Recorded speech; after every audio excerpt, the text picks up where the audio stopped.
be a record.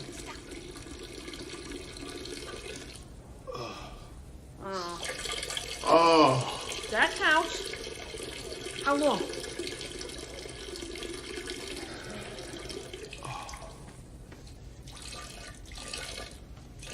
Keep timing. Wheel of time, you say? I have no idea. But I do love this chair. It's great. Ooh, what's that? Hey, a pine cone. Smells delightful.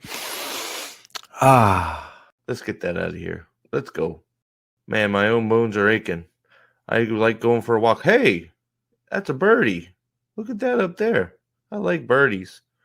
Oh, what's that over there in the forest? Oh, you know what I could really go with? A tree hug. Wonderful.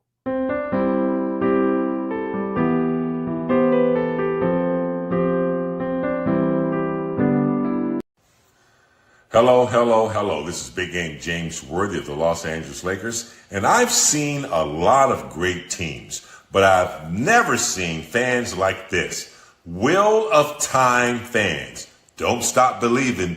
You're built something special, and I'm standing with you. Let's bring it back. Hashtag save WOT. Continued success. What the hell are you talking about? Who are you talking to? Hey, look, it's a plane. Whoa, what's that say? Save wheel of crime? Stay woke? What? Brave a wheel of cake? Shave works? Suave wheat of cream? Shad walk? Starve weeping slime? Shorts are okay? Rave all the time? Shave the warts? I can't see. I can't see what it says. I don't understand. Somebody help. I'm lost. Help me, please. Save me. This stream is brought to you by... Have you ever been misunderstood? A puppy in a rage monster's body? Well, we here at Trollocs Lives Matter believe there is a human inside all of us. And They were effectively genetically engineered war tools. TLM, because even Nightmare fuel. needs love too. And maybe a hug.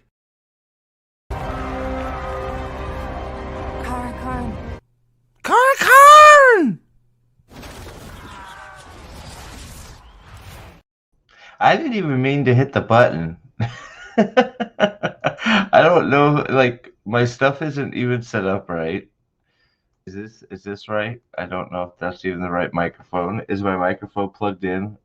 I don't think so. I'm trying to fix that now. There it is. Is that better? What's up, Faiulre?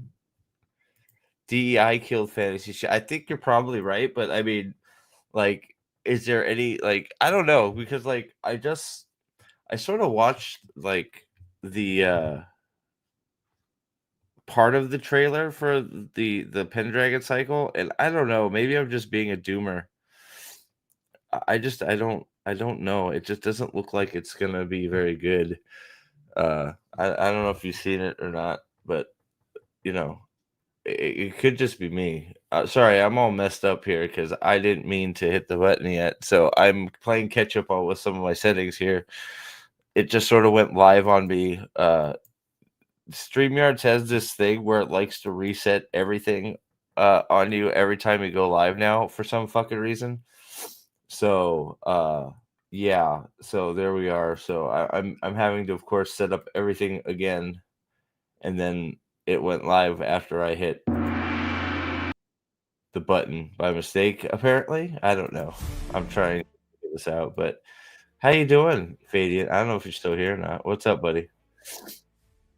Oh man, it's one of those things. Like, there's so many, like, you look back at like some old articles, and it's like, I don't know. Am I like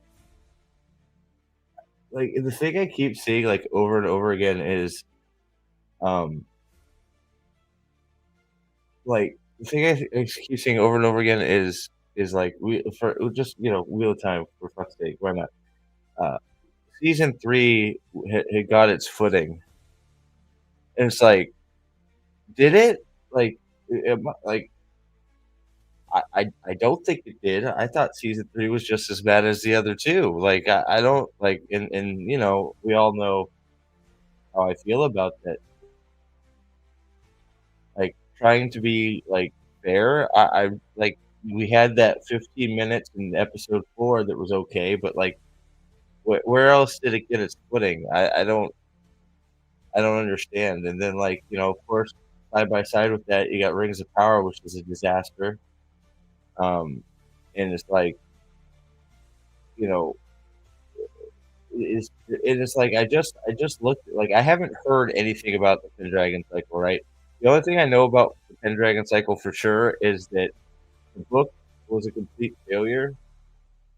The book series that the Pendragon Cycle is based off of was a book that was incomplete, it was not completed, it was canceled, and then later they picked it back up to finish it. So it was canceled because it was unpopular.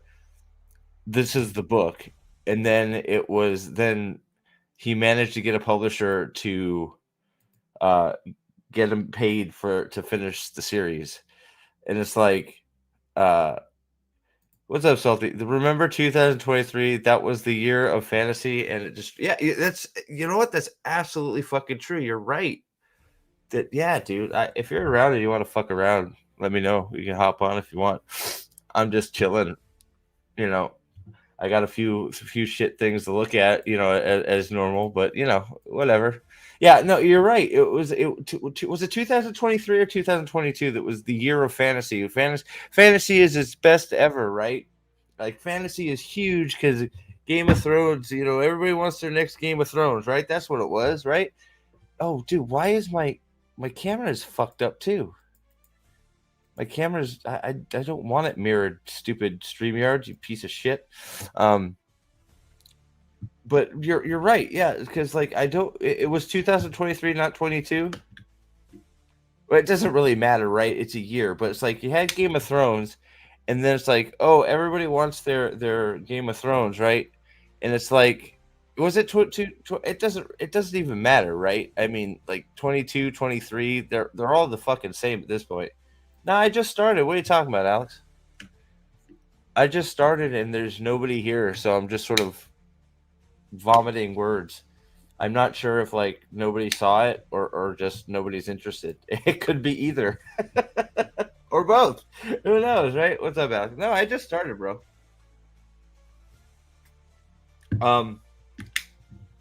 But it's like, yeah, so it could have been 2021 for all we know, right? For all I care, right? Like, because you had Game of Thrones, and then everybody was fucking like, "Oh, I need my Game of Thrones," right? And it's like everybody, of course, is taking that literally, like instead of figuratively. Like it's like, what? It's like right? It's like yes, I want my Game of Thrones, which is a fantasy. I want to, I want my fantasy genre show that is getting a lot of viewers. I don't need a fucking Game of Thrones clone, which is what everybody seemed to take that as. Or maybe I'm just an idiot and that's actually what they were asking for. I don't know. But they've tried to turn all these I guess that's what see that's what that's what I don't even really get is Wheel of Time, fucking Witcher, even you got Witcher, you got fucking Lord of the Rings, excuse me. Do any of these look or feel like Game of Thrones that people are like, oh, that's the next Game of Thrones? Like that's it's like if we're looking for our next Game of Thrones and they're trying to make a clone of it, the only one that comes close is Hot D. Because it is a Game of Thrones fucking spinoff, right? Like Witcher, Rings of Power, Wheel of Time, none of those feel or look or give any Game of Thrones esque feeling off. So it's like even if you're taking it literally and trying to make a Game of Thrones clone, you missed. And if you're not taking it literally, you're just trying to find a popular fantasy genre show to make money and get popularity like Game of Thrones, you missed too. So it's like, how is like I just like it's so crazy. How do these companies how are they managed?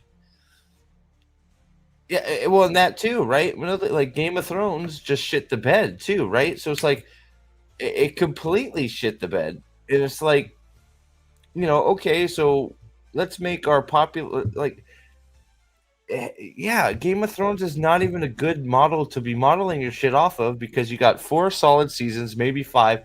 Some would argue maybe 6.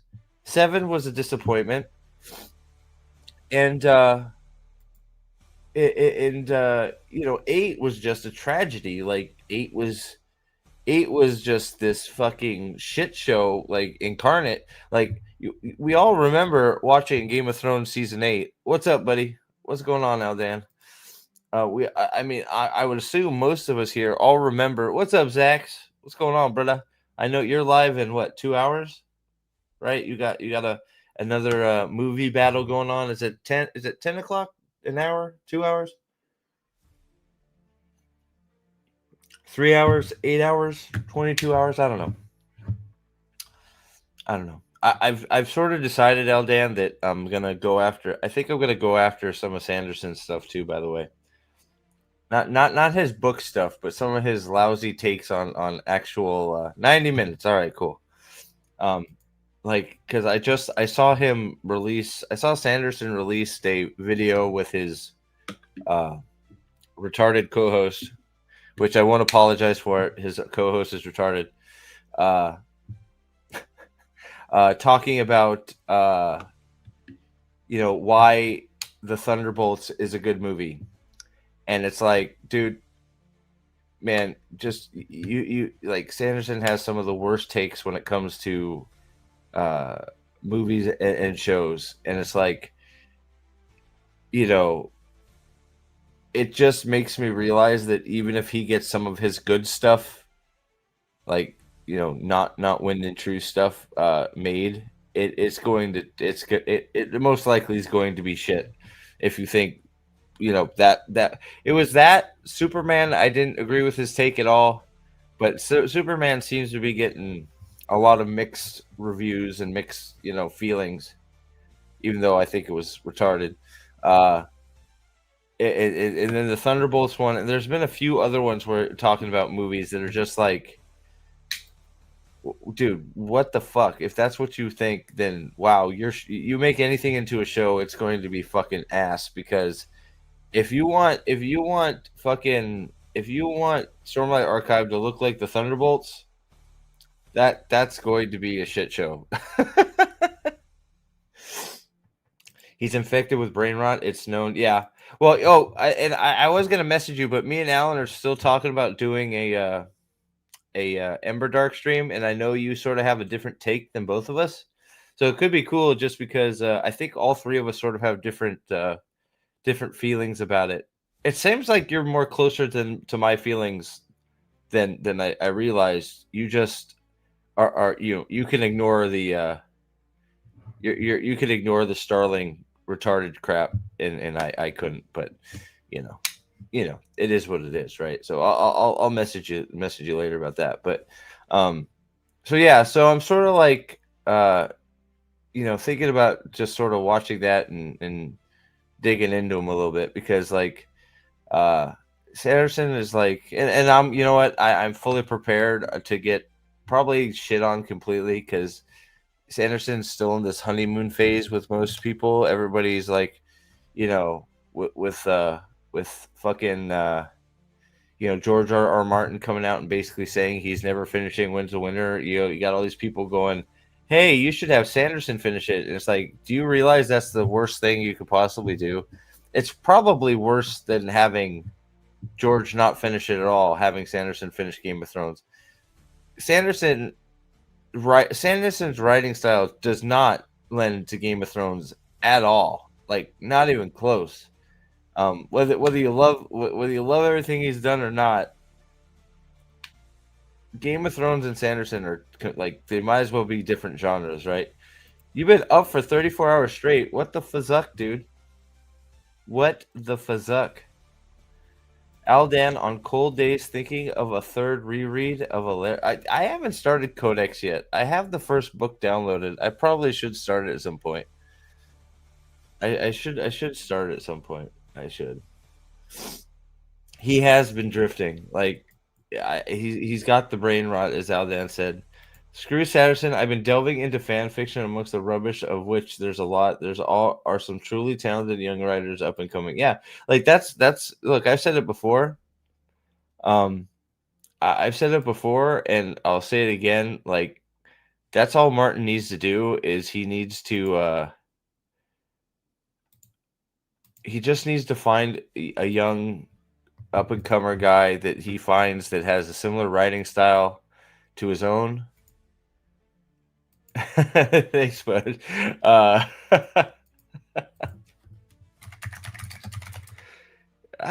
What is that shit? What is happening? What is happening? Oh my god.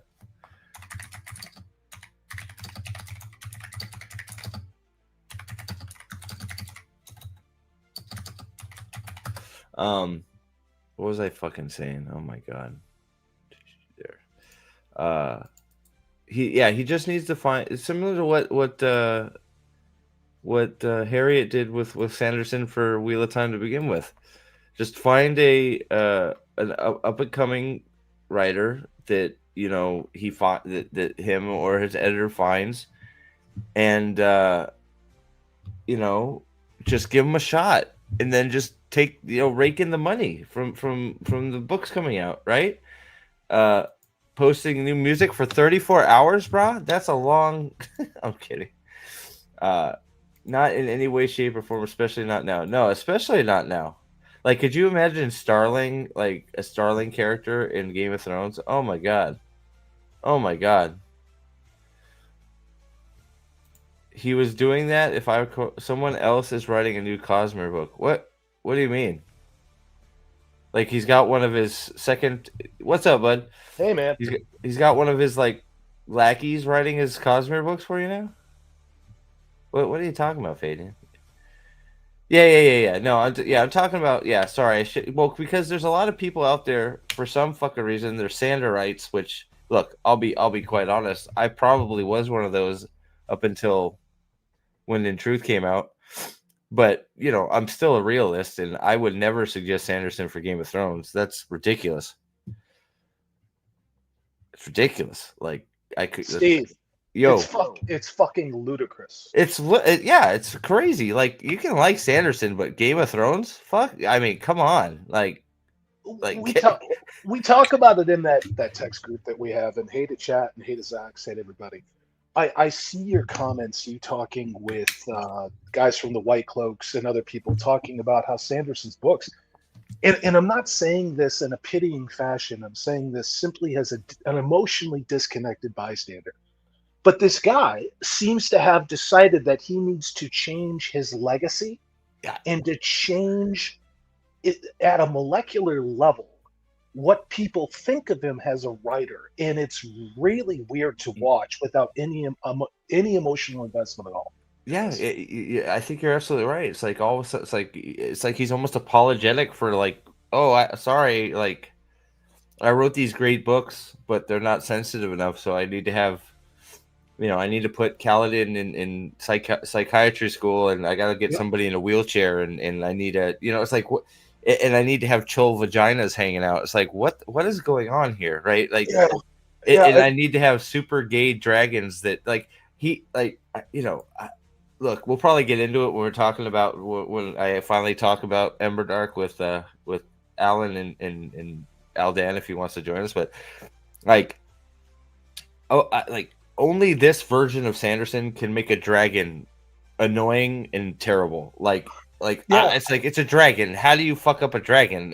And somehow we fuck up a dragon. Yeah, it's interesting because, and again, I'm not saying this to rub salt in the wound at all. Again, dude. It's just that I remember 2 years ago when we were all talking, and we talked about this magnificent opportunity Sanderson had.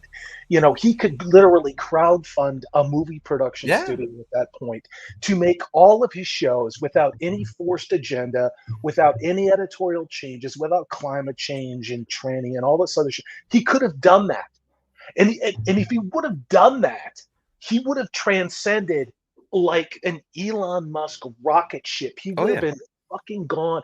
I mean, he would have rewritten the entertainment landscape for everyone, because it would have become absolutely undeniable to stockholders and shareholders, these people, that own these companies, that all they do is throw out, black communist, amputee, lesbian, trannies in every goddamn show. That hey, you know what? Let's make money and tell a good story, and we can still do our dipshit, trans, lesbian, midget, socialist thing. Yeah. Oh yeah. No, it's I don't yeah, it's the craziest. He could have done it easily. Yeah. Easily. Without breaking a sweat. Before Wind and Truth came out, if he Wind and Truth changed a lot for many. And anybody, and you're right, Alex. I see you out there. Yes, he's got one of his underlings writing the whatever the sci-fi book is. I don't read it. I don't know what it is. I forget what it is. It was always one of those things when I got one of those boxes of shit from and it was from that series. It's just like, oh, I might as well throw this out. I don't give a fuck about that shit. What's up, Josh? But in a pre Wind and Truth world, we'll say, Sanderson could have funded a studio and fucking probably a trilogy of movies. Yes. Without breaking a sweat. If he just, I'm crowdfunding Dragon Steel Studios. You can own a portion of it for a donation of fucking $1,000 or some shit, and just watch the money flood in, right? Yeah. I mean, and the thing is he wouldn't have to go knocking on doors for people to want to star in his movie. They would come to him. Oh yeah. Well, because it would be something unheard of, right? It's like, the most popular fantasy author at the time has funded his own studio and is making his own movie. Yeah. I mean, and you can get the best directors. Oh yeah. Yeah. I mean, just like lock them down for like a trilogy, and that's it. I mean, you're set. Shoot it like they did Lord of the Rings. We're basically go away to wherever you're going to shoot all the movies at the same time. Just dude, think about this. Bring Peter Jackson in and say, bro, I don't expect you to bust your ass, but if you just sit here, we'll keep bringing you sandwiches and beer, and just tell us how you did this, and we will do it, and then we want your blessing, and we will give you stacks of fucking cash, dude, 8-10 feet high, 4 feet wide of bullion, dude. I mean, this shit would reinvigorate the movie theater, the movie industry in America. Yeah, no, it's like, money would not be an object because they have so much. They could just leave it open and people would keep funding it. It's like, oh yeah, we got Peter Jackson, we need another mill. It's like, oh, there it is. It's like it's literally he was that popular in that Kickstarter scene. He still probably is to a point, but it's like. I agree. I said he was a dragon too. I think that was some team shit too. I agree. Especially with that book, but whatever. Aldan, I prefer queef and beans. Yeah, that's probably about right. There's a porno channel like that I somehow stumbled. I kept going. I'm just saying it's out there for you, Aldan, if you're looking for it. There you go. Well, I think Queef and Beans is Fadian wanted Queef and Beans, but maybe they're both into it. I don't know. Didn't he spend a bunch of money on setting up the show and completely fuck? So I don't know. So the whole fucking Mistborn thing still boggles my mind because I don't know how you're such a fucking retard. Like, you've heard this. Is my understanding of it? Have you heard this with Sanderson trying to? Yes. How do you do all this shit? Skip step 2, or step 2 or 3, which is basically the most important step, which is getting a studio on board to not only pay for it but to distribute it and all that shit. You write a script, you start casting people, you don't get a studio, but you continue with all the production stuff to the point where you're ready to shoot a movie, but you didn't get a production studio or a studio on board, so you have nobody to film it or produce it or put it in movie theaters. And then you're surprised when none of the production companies want anything to do it because you took all the selection process out of their hands and thinking, oh well, I'm going to want a production studio put all this money down, but they're not going to have any say in who's starring in it. Yeah, sure, right. That's why you get your own fucking studio, dude. Yeah, I mean, to answer your question, and this may sound flippant, but Occam's razor applies, I think, more than ever in my lifespan. The simplest answer is, and the most obvious one is probably true. In this case, I think he found somebody who bullshitted him, who said they knew what they were doing, that was probably under the age of 35, who's probably a white female who talked a lot of shit and hustled a lot and skimmed a lot of money, in my opinion, off this, and then left Sanderson with his dick in his hand, and then probably got a job working for one of these production companies or another one, because I'm just going to say this. I think it was probably a setup to begin with. I do. I mean, it's just seeing what I've seen in corporate America in the last 5 years, and especially in the last 2 years. Holy shit, dude! It's literally like a bunch of cannibal Satanists. Like, they can't wait to destroy the thing that they're part of. Yeah, it's weird, but Josh, I don't know if that's true, because he has, for a long, long time, agreed that, hell, since they've been talking about making Mistborn a show or a movie, he's already conceded that he wants Ham to be female, and along with several other ones that he's okay with changing. So. I don't know how much of that is actually. I'd have to go back. I don't know if he said this or not, but he's already on board with gender swapping characters. More. He flat out said, like, he suggested it without it. It's in his screenplay that Ham is a girl. The one he self wrote, he changed Ham to a girl because his explanation was, well, on screen, if you make the really strong pewter arm a girl, it will show you how much strength pewter actually gives to a person, because it'll be a tiny girl using pewter to be ultra strong. So he way back before any of this even started, with the Mistborn treatment and all that shit, he was completely on board with making Ham and I think Dachshund both female. So So then why, and I mean this seriously, why doesn't he hire Rafe Judkins to be his showrunner? Why, Steve? Steve in chat did he shit all over the brilliant Rafe Judkins for the 3 years of that show, or keep sideswiping him? I mean, is it because, and this is a hypothetical, that Brandon Sanderson's a little bitch and this is just how he is? Or was it legitimate critical observations, which I think a lot of us agree with?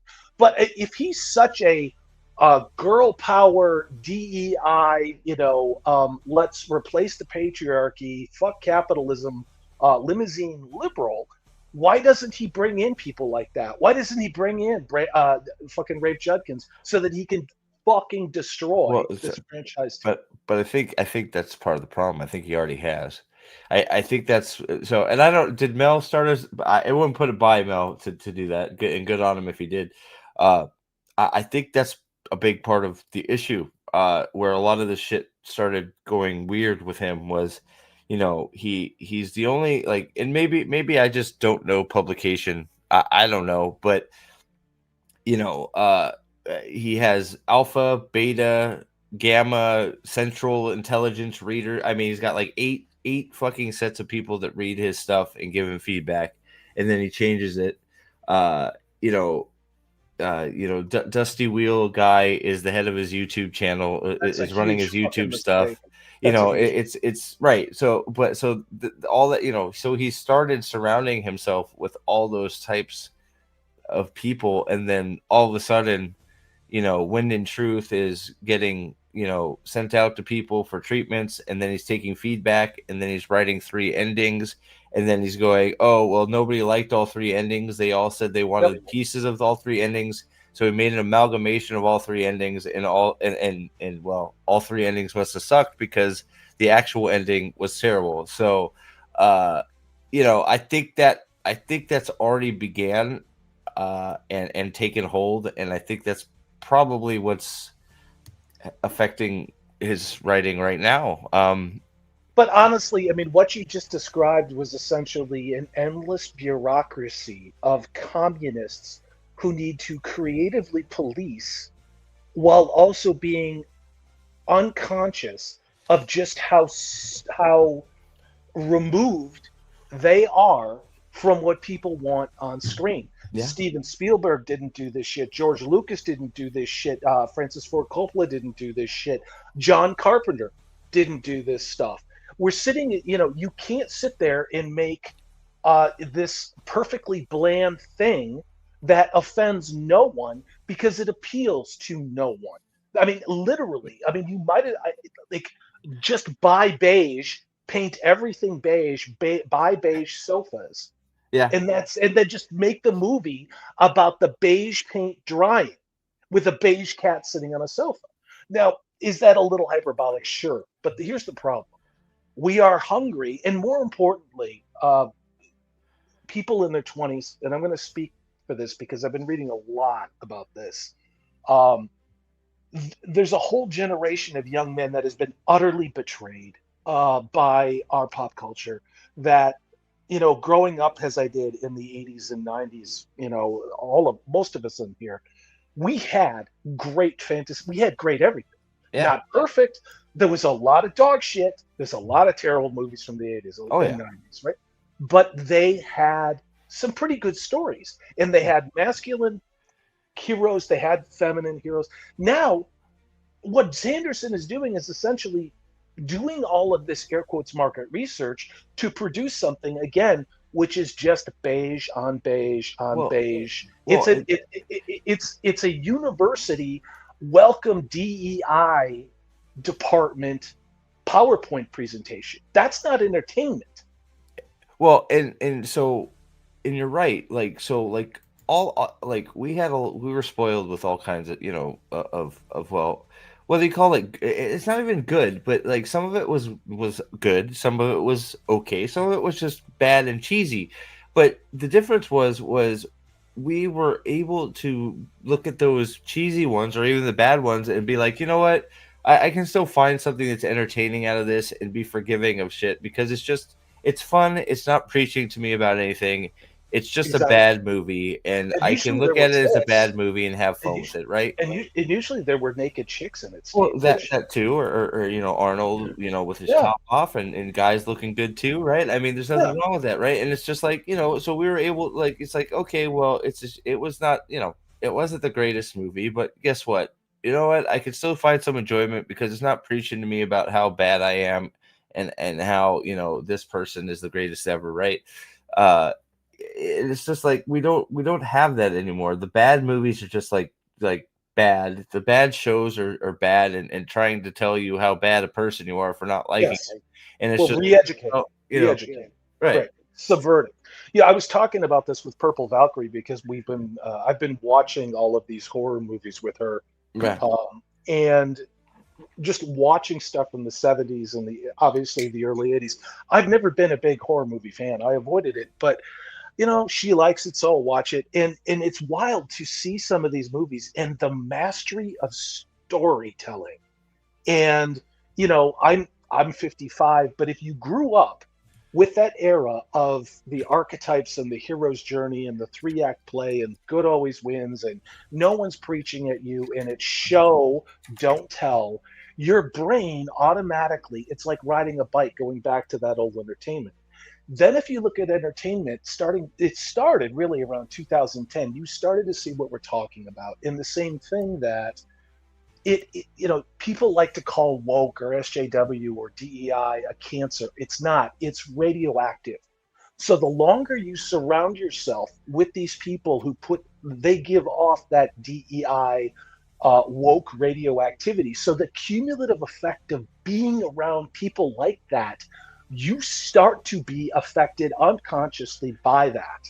Okay, and I'm gonna circle this all back around to, I think that's what's happened to Sanderson. I think the other thing that happened to Sanderson was, I think he saw what happened to oh shit, who wrote Neil Gaiman, and I think maybe Sanderson, maybe he's not as squeaky clean as we all think. And I don't have any proof of that. This is just a theory. Maybe he's terrified of that. Maybe he's terrified people are going to find out about something that maybe didn't even happen, as we learned about again with Neil Gaiman. Neil Gaiman's case against him, where supposedly he tried to take some nanny up the poop chute in the tub, was completely false. But the media ran with it and smeared him and all of this shit. Yeah, because who cares about facts? We just want to get our headline, right? Yeah. What like this like what is this like? Like why are there so many girl boxing movies? Like there's like 5 girl boxers in the world. Two reasons. There's a lot of really unattractive, homely, on antidepressants, way too high of a body mass, white females who are alone, and they want to see themselves in this movie. The other part is, if you're a dude in a dress that's chopping things off, you might look like this butch looking whatever. That's what this is. That's the market. Again, they've completely forgot about the kind of, I would say, heterosexual male. It doesn't matter what the race is at that point. They don't make movies for heterosexual black men, Asian, Mexican, white, doesn't matter. Men are completely gone from the equation. They don't even make ads directed at men anymore. Have you noticed that on streaming when you watch ads? It's all women. Was that Don King? Like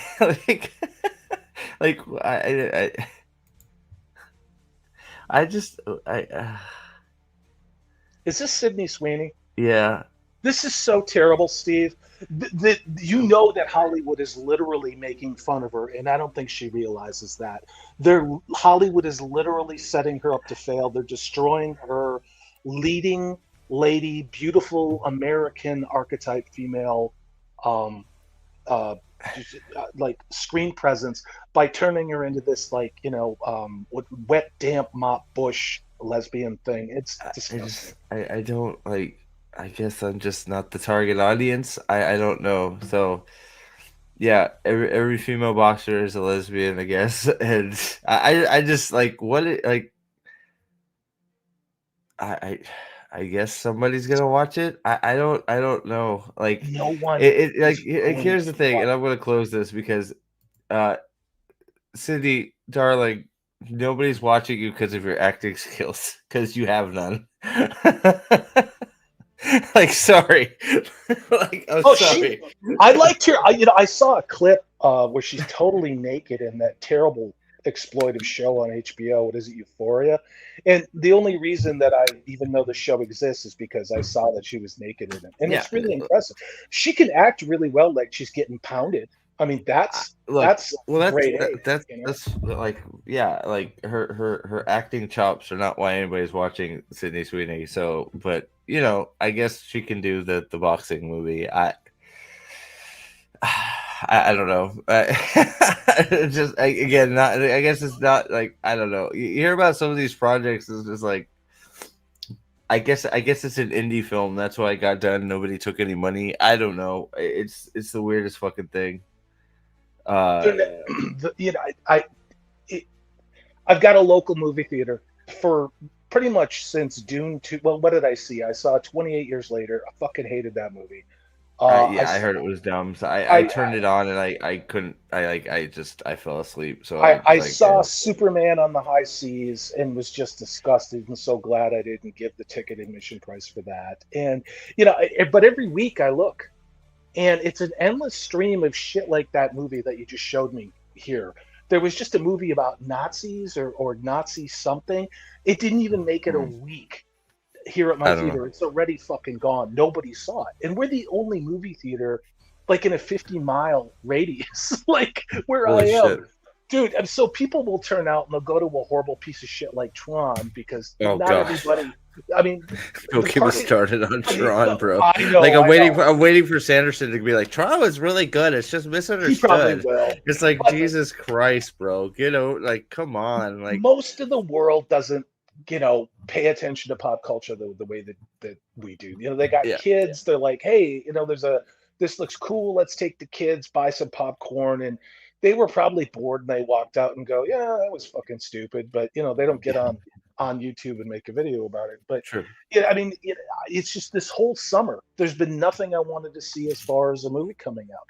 I wanted Tron to be good. I started to see what it was, and I'm like, oh God, it's terrible. But what's the next big thing Hollywood's going to drop? Another movie for women, and Well, that's I going to st- be that I- goddamn what is it? Wicked thing. With Yeah, that Wicked, really yeah, spooky Wicked. looking black chick. And then what's the next thing that comes out? The feminized Avatar at Christmas. Like there's nothing for us, dude. There's Avatar. Oh yeah, is nothing. that the Avatar 3, the money sink Yeah. part 3? Like yeah, like Yeah. are they doing 5 of those now or some shit? I don't know. I try and not pay attention That's- to some things like this. So Minotha, you can afford like the ticket itself is not so bad anymore. Like, but like if you want to eat, you have to take out a loan. oh, dude, it's not I'm using, dude, I'm smuggling Twizzlers. So Alex, hold on. So it's not a Merlin show. That's also so I was gonna bring that up here because I know Al Dan's looking forward to it. He's talked about it a little bit. The Pendragon. It's I'm assuming you're talking about the Pendragon Cycle. I still am sort of like not. Did you see the trailer for it? I saw part of it. I was gonna bring it up and show it for any because I think that's what Alexander's talking about here. I'll just pop it open here. Yeah. Because like the thing that I noticed because nobody's talking about it, it's got 4 million views, which surprised me. Which just it's one of those like okay, well Daily Wire people come out for Daily Wire things. That's all I can think of there. So Well, I think real quick, part of it. Part of it is, go. I was going to say, part of it is people just want good fantasy. All the people that wanted Wheel of Time to be good, that wanted Rings of Power to be good, that wanted House of the Dragon to be good, that all of this, they didn't go anywhere. They just stopped giving a shit. So something like this comes along. It's like you're walking down the street and you smell like a delicious bakery, and they're making like cinnamon rolls, and you're like, holy shit, I'm going to go follow this odor. But the question is, will people actually turn out and see it? Yeah, I don't know. I don't know. I saw part of it and it's just like I wasn't feeling it. Plus, part of it also is yes, it's based on books which are failed books.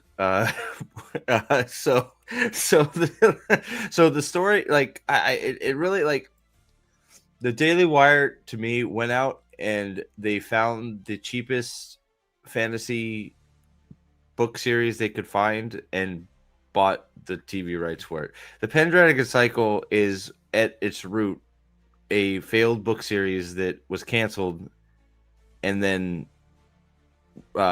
he found somebody to give him some money to actually publish the rest of it. True. So the Pendragon Cycle, the first. I don't know if it was the first book or the second book. After the first or second book, that it didn't sell enough copies, the publisher dropped it because it wasn't popular enough to warrant continuing. So the author managed to find a publishing company that would let him finish it, and that's about it, right? So now, that being said, that doesn't mean the show may turn it into something. I don't know, but so some of it looks like it could be okay. I'm not sure. I'm very lukewarm about it, and I will probably try and give it a shot, but I think it's going to turn out like sort of a look. I don't want to Red Sonja isn't it. Conan ain't it. What is it gonna? It's gonna be like a fucking Prince Valiant. Have you seen Prince Valiant? A modern day Prince Valiant. No, I'm so old. That was still in the Sunday papers when I was a little kid. Yeah. Josh Middleton said something long ago Which about let's see. losing. It's you don't have to find it. I'll paraphrase. He said he's losing faith in Highlander. Yeah, I I am found too. it. I, Yeah, I am yeah. too. I think people love to troll and destroy Henry Cavill because of Yeah. what he represents. He's what the fans want. And no one can tell me this isn't true. That Henry Cavill has been set up to fail by Hollywood intentionally. Yeah. So yeah, I am right there with you for one simple reason. Look, I love Henry Cavill. I really, really want it to be good for him, and because I think he deserves a hit, and I think he deserves much more popularity. I think he deserves. I think we all. I think it's going to be somewhat successful for that alone, because most of us love Henry Cavill and want him to succeed. That being said, Batista is the fucking Kurgan. No, I know, dude. He looks like a tranny with an eating disorder now. He looks like a Puerto Rican cocaine dealer that's a sodomite. That's how he looks. As soon as I heard that, I mean, it's like I'm on board for a lot of it. So you got Cavill is playing Connor McLeod. There for it. We'll see what the law. Sure, okay, great. Russell Crowe is playing Ramirez. Fuck yes, I'm there for that too. He played fucking the Spaniard and fucking he's playing Maximus, who's a Spaniard. Fine, we'll go with it, right? Russell Crowe's a great actor. You got Russell Crowe, you got Henry Cavill, fucking taking on those two iconic roles. You even got as long as you don't make her a fucking immortal. What's her face? The chick that played Nebula, who's the hot. What's her name? Karen Gillian. It is Karen. Super hot. She's playing Heather. So it's like, okay, great. So you can have Connor fucking railing her while she's getting old, and then she can die. Right. So you can, Connor can fuck the shit out of her while he's young. Is Connor McLeod learning that he's immortal, and and great, and then she dies, and we're good as long as you don't bull some bullshit where she's a fucking sword fighter or shield maiden or some bullshit.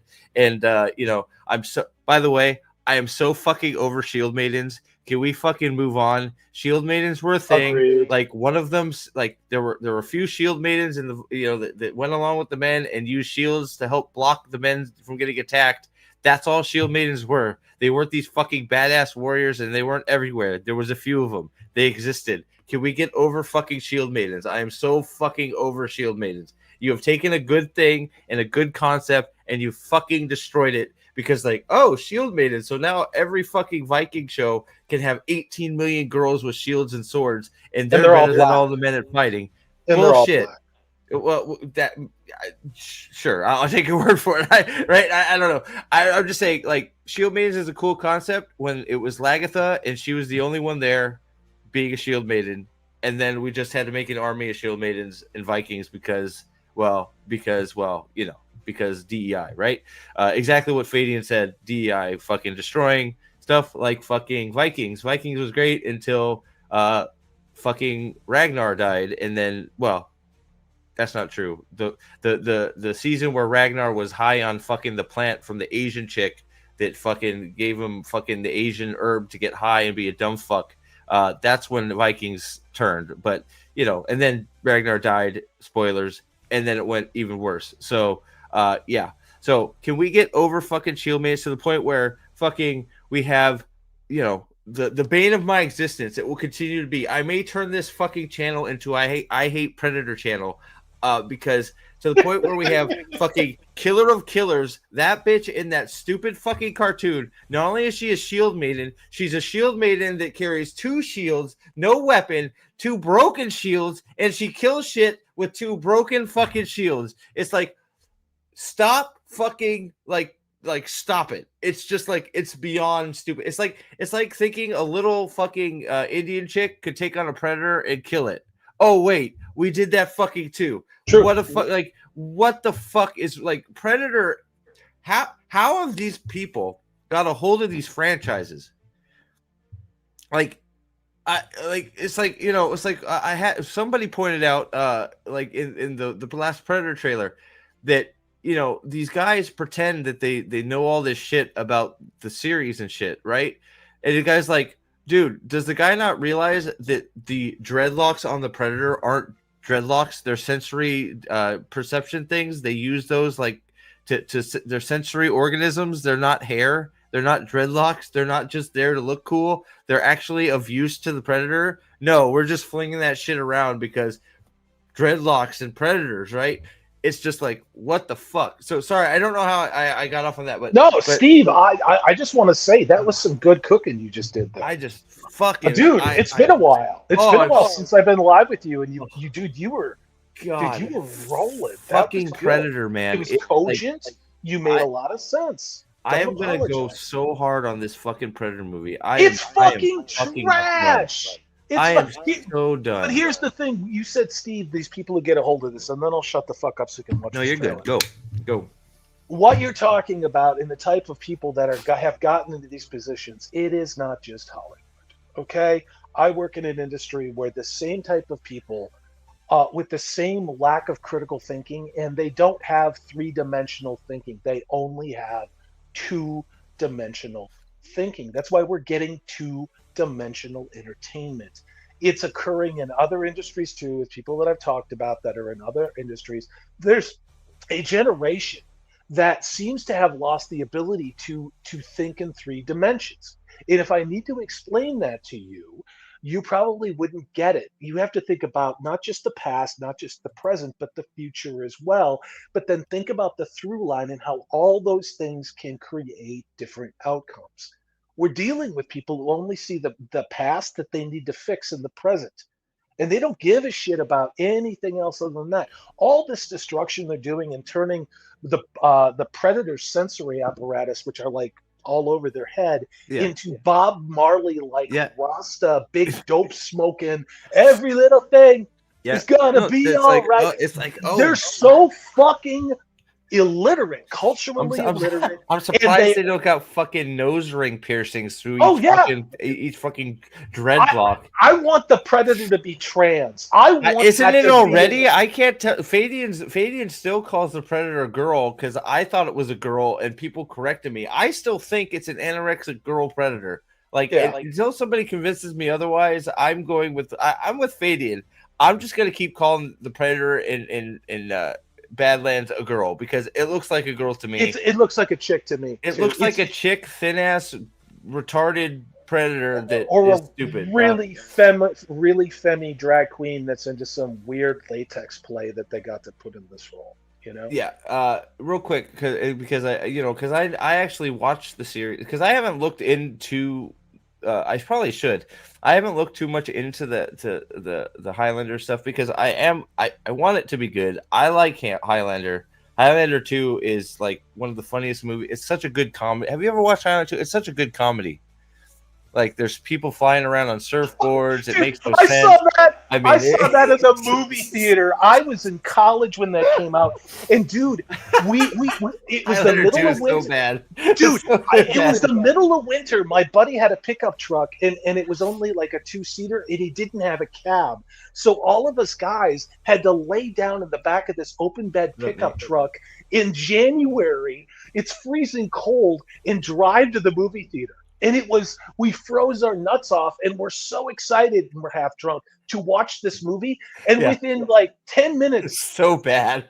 We're screaming. What the fuck am I watching? So bad. It makes no sense to us. Like we sent people to Connor won the prize, but we need to send people from Zorak 5 or whatever planet was back in time to kill him. And it's like, oh, so you sent morals back and he beheads one and it starts all over now? What but wait a second, if it's only one immortal came back to kill him, doesn't he win all over again? And now he's got the prize again, and now it's like, what the fuck is happening?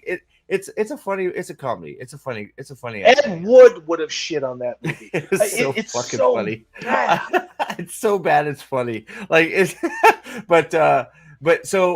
I actually watched the Highlander show with Duncan MacLeod. I enjoyed it for the most part. It's got its, for the most part, back when episodic TV was episodic TV, it was fun enough. So I haven't looked into the Highlander movie plot very much because I thought it was generally supposed to be just like a straight up reboot following the original. But if they're bringing the Watchers in and making the villains, that's a real stupid, idiotic mistake. Agreed. The Watchers are supposed to watch and make notes and record history, and that's it. They're not supposed to even really be involved. So if they're making them involved, that's a mistake. I'm assuming that's Jeremy Irons' character is going to be one of these Watchers that because I thought I heard Jeremy Irons is in it, and I was like, well, what the fuck role is he playing if Bautista is playing? Bautista is playing the Kurgan. What? I really do hate that guy. I hate him. He's not a good actor. He's a terrible actor. He can't even grunt. He's a leftist lunatic like that fucking retard. It's like what's he his even name? like in fucking Guardians 3, he had to act too much, so Drax sucked. It's like, just go back to Drax fucking saying stupid shit and grunting. I never saw 3 because I thought 2 sucked. And then that Christmas thing came out, and I'm like, this is fucking stupid. He's the leader of the. Okay, see, I see. So at least I'm somewhat being proud of myself, knowing my Highlander shit. Yeah. So I figured Jeremy Irons would be the leader of the Watchers somehow, and like, if you want to include the Watchers, I'm fine with including the Watchers to watch and record. They shouldn't be involved. Period. So that's you're right. That is a notation in the wrong direction. If that's what's going on. I never watched the TV series. I like the movie. His character got in with Lambert. Yeah, so like they like, that's the biggest problem they had with all of Highlander was they tried to. So Duncan MacLeod is also of Clan MacLeod, but he's like 2 generations removed from Connor, and they are related, and they include Connor ends up in the show, and they try to keep the continuity of that of the movie, and it's like it doesn't work because Connor would have to kill Duncan because or Duncan would have to die because Connor in the end wins the prize. But that's like they retcon that in the series, and Connor ends up dying somewhere. It's like, what the fuck? You killed Connor MacLeod? Like, what are you doing? Like, I'm not saying the thing about all those shows from that period, as you remember, we had Xena Warrior Princess, you had Buffy, you had Hercules. Oh, you had how many of those? Like, we'll come back to this. Hold on, you said the magic word because I have something here that I was going to look at. But go ahead, keep going. But you remember we had all those things, and then there was a series of sci-fi shows that were like 2 steps below the Next Generation. Have these things aged well? I don't know. Are they watchable because they're not full of incompetent writing, which is based around? So I'll be honest. I was at work and I tried to pop on the Highlander show, and I had a lot of trouble. I watched Buffy. It was on one of the live channels on Amazon, and I actually looked up, and it was 2 hours later, and I'd watched 2 episodes. It was back. It was perfect. Like you guys have heard, I think most of you have heard. Oh yeah, I had a love-hate relationship with Buffy the show.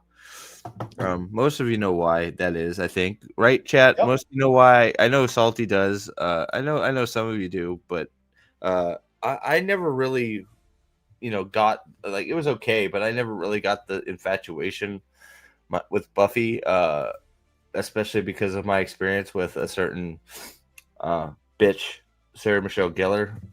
Sorry, she was hot, but yeah, bitch.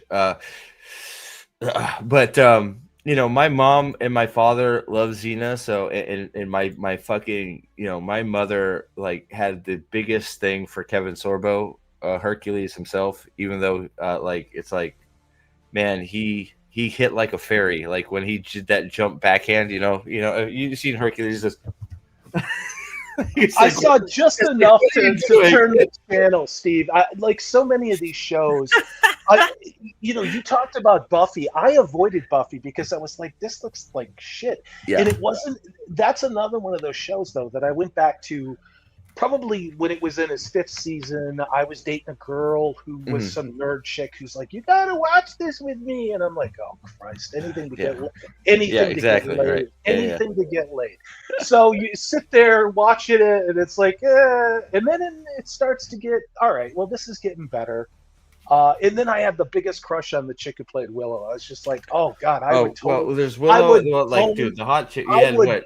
Faith actress was Well, like. everybody wanted to do Charisma Carpenter. I mean, I wanted to do Her too, on, but yeah, like but one of those lunchroom tables. yeah, But the love of my she was life, actually nice. It was Sarah yeah, Michelle Gellar that was a bitch. yeah. Oh, Well, sorry. look who she married. Yeah, You know, and look who she married. I ran into Face actress once. She was just hot. I didn't really get to say anything to her, but you know, Yeah. it was like sort of like, But, damn. And then she just like yeah. jumped into the fountain or something. But it was only Sarah Michelle Gellar made me fucking late to school to class more than once because was a bitch and a terrible actress. And Well, and now she's doing what she said 2 years ago when she was making that stupid werewolf show. I think that's one of the last videos I made talking about the pop culture. That she would never do Buffy, could never imagine them. Oh, it's coming back, right? No, it's been in production for 6 months, and so yeah, I mean, we'll see. You know, I mean, do I think they can recapture the magic? Dude, my father has a serious love for the original Buffy and Christy Swanson, and how could you not? I mean, it's Christy Swanson, but yeah, what happened to her? But what's up, Heron? Well, she was. My chiropractor looks like Kevin Sorbo. Oh my God, keep the ladies away from him. Well, Christy Swanson was conservative within Hollywood, and that's part of the reason why she didn't go very far. I follow her on Twitter, and she's a very lovely person and married and kids and all that. But I liked her Buffy better than Sarah Michelle Gellar's. It's a dumb movie.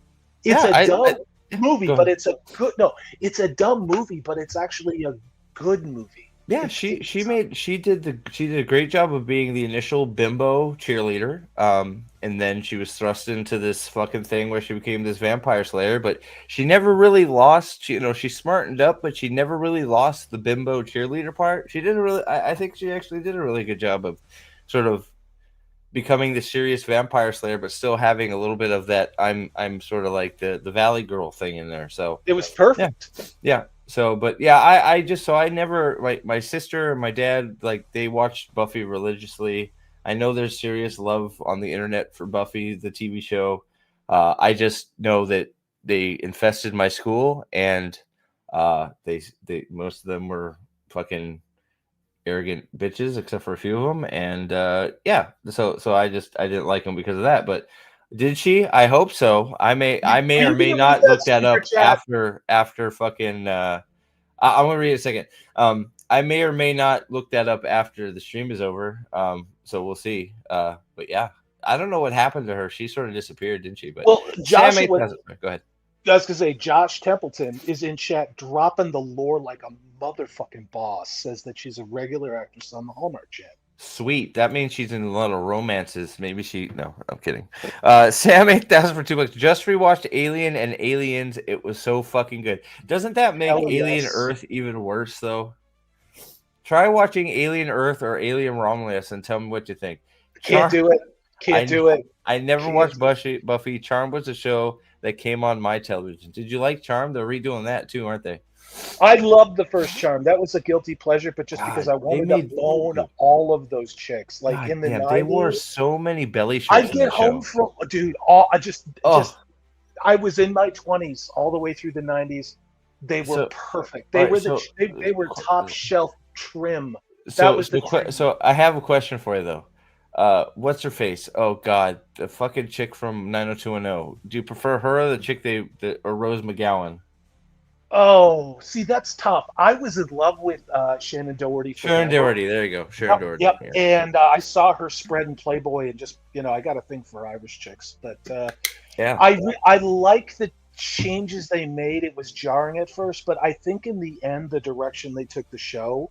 Not that I really paid attention to plots because I was just busy watching ass and tits most of the time. But I think I liked the replacement of Rose McGowan. Yeah. I better than Shannon. Yeah, Shannon Doherty was in that weird arrogant phase where she just was like, I'm Thirsty better than much. everybody. Thirsty much. If you're breaking my balls in chat, here's the thing. In Dude, the like, 90s, American men mean- in their 20s had a lot more testosterone than the Fruit Loop limp dick, whatever shit going on in the 20s right now. Okay? Are we I'm not not going like to apologize for that. I'm not fucking apologizing for getting wood and getting laid on a regular basis instead of beating off fucking how can I not PlayStation. acknowledge all these chicks are fucking hot as shit? Like, come on, like they are, right? I mean, you know, come on, man, you know, come on. What the fuck are you alive for? To play video games? I mean, seriously, to bitch on Twitter? That's not what life is about. Life is about getting laid, shooting your shot, having a beer, having some laughs, and making memories. It's not jerking off to social media. I'm just gonna drop that pearl right there. They rebooted Charm some years ago, but you couldn't pay me enough money to watch. It was black. Really? It was all black chicks. Was it? Did they? Wait a second. They redid Charm? Steve, how could I make this up? This is the world we live in. It's the fucking world we live in. Oh my god! What is this? I'm not coping, whoever you are, dude. I've never seen your name. He's good. No, I don't take any shit from anybody anymore. I mean, I'm like, what is this? Suck a bag of dicks over there, fag. What is charged? What is this? Oh my goodness, great. Steve, I mean, look at they had so much money to waste. Just the endless thing of let's remake it with black chicks. It's been going for a while now, dude. Is it still on? Yeah, I know, dude. Minotha's been around. And I'm messing with you too, dude. Don't worry about it. I just give as good as I get. Well, look, I think we can all fucking give each other shit. That's it, right? It's right. Fun. It's fun. Nobody's having a heavy flow day, but if you know, and it's all good, right? It's all fucking good. Me, I'm gonna shoot toward you. That's what I love. But I did. How did I miss this? How did I not watch every episode? Because it was such a failure, Steve. It was just quietly canceled. It was a failure, critically and from an audience perspective. Well, I want is it like okay? So let's like okay. Which one are you watching? What do you mean? Oh yeah. Oh, dude. I mean, guys, like I mean, come on, right? I mean. Oh God! I would shoot so many loads I'd be bleeding out of my eyes right there. With that, look, you see trio. That, and then I can't even get a side by side. But you have this, and you have this. You know what's even crazier, Steve, is that they actually lightened their skin up for the remake on the posters. It's just. I mean, look at. There was a whole controversy. I didn't even cover it on the channel where they lightened their skin tone up to make them look white, and it's like, oh my god, really? Yeah. Oh, dude, it's just the whole thing about Hollywood and why I'm so glad I walked away from all this shit. Honestly, it's so fucking ludicrous. And when you point out the perfectly obvious and factual, they call you a name because they can't refute. I mean, just look at Marissa Tomei over there, just asking for it, like. I shouldn't say I always I'll tell you what, I had the hots for the short, the one on the far left, right? Yeah. The one that was the bossy older sister, because girls like that in the 90s that were like that, I knew a lot of them. They had a big mouth, were real bossy and tried to be tough. Yeah. You got a couple drinks in them, next thing you know, they're asking you to tie them up. And you got a fistful of hair. And you're behind them slapping their ass like you're riding Trigger, dude. And those chicks, they just wanted to be dominated. So. The bored housewives of Charm. This is the world we live in. I mean, this is why I'm out in the woods all the time now. It's just like, how the fuck? I mean, I turn on the TV and I'm like, you spent how many millions of dollars on this? Josh, you are fucking lying. The first episode was about white male privilege, and a wheel-bound professor is framed for physically raping a woman by a demon. You are fucking lying. I trust no way. I trust no, Mr. Templeton. I'm not saying that you're not creative. I'm just saying that makes way too much sense. Oh my god. Seriously. So you brought up Xena. That's why this happened to be in the pipeline of art, like because I saw this and I just sort of threw up in my mouth a little bit when I got towards the bottom. So so this is supposed to be, of course, it's a Screen Rant joint. Fantasy Television's 10 best action sequences ranked. So apparently this is ever because she includes Xena, which is fine by me. Xena's probably the only one that belongs on this list. But one again, is that an actual chick or is that a dude pretending to be a chick? I don't even know that I want to know.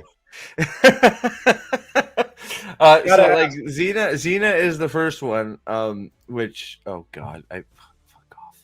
Xena is many things, but being on the top 10 list of anything other than it was groundbreaking for its time, and Lucy Lawless did a comically funny fantasy sort of a riff.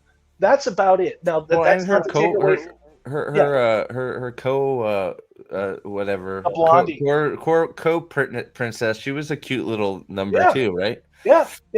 But And then, of you know, course- she did her little like banshee whale thing. Oh, yeah. And Well, she had her chakra thing, and there you go, right?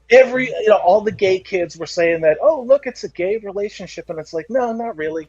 It's not. Well, they went there at the end of it.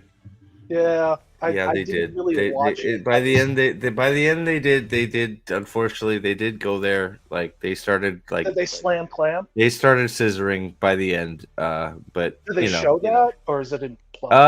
I don't know that they showed it. I would have been good if they showed it. But I don't think they did. It would have been all right if they did.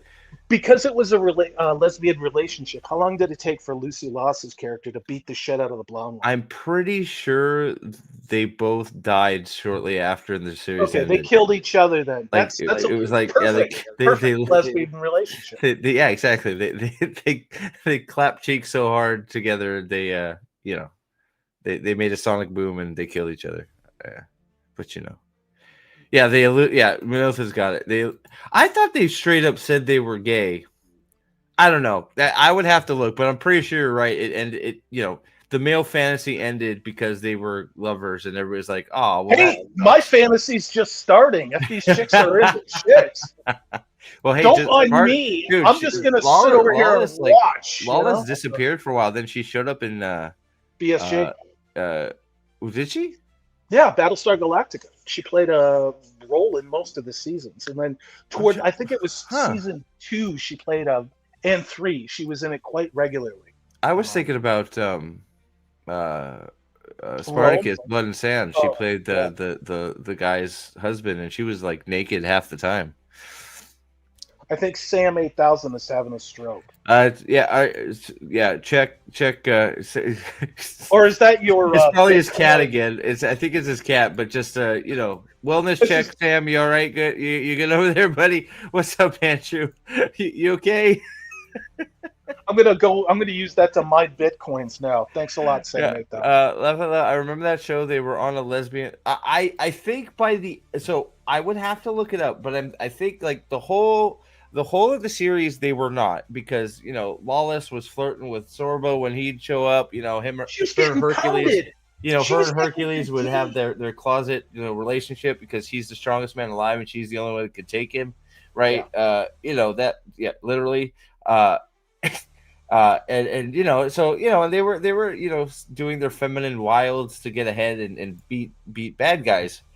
But I think by the end they decided that they were not just friends and had each other. They were together, and like I'm pretty sure that killed the show. So Battle Against Dracula, fine. I like that. I like that part. That's fine. Butcher of Balaclava. I don't. Blaviken. Was that the first scene with the chick he should have killed, but he didn't? That was season 1 of The Witcher. I think it was. Was that the hallway scene, sort of like where he dispatched of all the drunk yeah, guys, right? So that was okay. I actually that was fine. I think that was probably the best scene of the show. Period. Well, I'm going to say this. In modern memory, I think some of the best fantasy fighting that we have seen, maybe on screen and television in the last 10 years, was The Witcher season season 1. Yeah, It's I agree with that. Yeah, and I Calvin's say that as someone, I have read all of Sapkowski's books. I'm just starting the newest book. What is it? Ravens at the Crossroads. Um, you know, this isn't a discussion about how faithful it is to the source material. You know, has fighting in the swordplay and the scene that they're talking about. It was genius, and it is genius. It deserves to be on the top 10. The problem with The Witcher is we needed more of that, and we got less of it. That was the problem. Well, we got season 2 because that was season 1, like that was season 1, episode 1, right? Where he, you know, he was whooping some ass. I'm like, all right, fuck yeah, we got some shit going on here, right? That's when we all got, like, at least me, that's when I was hyped for it, because that was there was a lot of good fighting in that show, Yep. Steve. There was the stuff with this Striga, that young princess that's a monster that he gets locked in the castle with. There was a lot of excellent fighting, and then season 2 was about Kotex, tampons. If I remember right, the big drawback to season 1 was people got confused because of the timeline choice. Yeah. And I still think I agree with that. I think they would have been better off. I still, you know, once you watch it once and go back, it's like, okay, I follow. But I think if they just went with a more traditional timeline storyline, it probably would have worked out better for season 1. I get what she was doing, because I do. No, I mean, I'm agreeing with you, Steve. Yeah. As a watcher, the reason why I read all Sapkowski's books is because I watched this season of The Witcher, and that's the one thing I'm grateful to Netflix for that. But as a first-time viewer, you're absolutely right. But what it does do is it kind of mirrors the Sapkowski short stories that the first book of The Witcher is based on, because it kind of time jumps all over the place like that. So there was a hot tub scene in Xena. As long as it was better than the hot tub scene in Wheel of Time, we're good. The mysterious towing. Fuck, dude. I didn't watch Into the Badlands, so I have no idea if this was any good. Me either.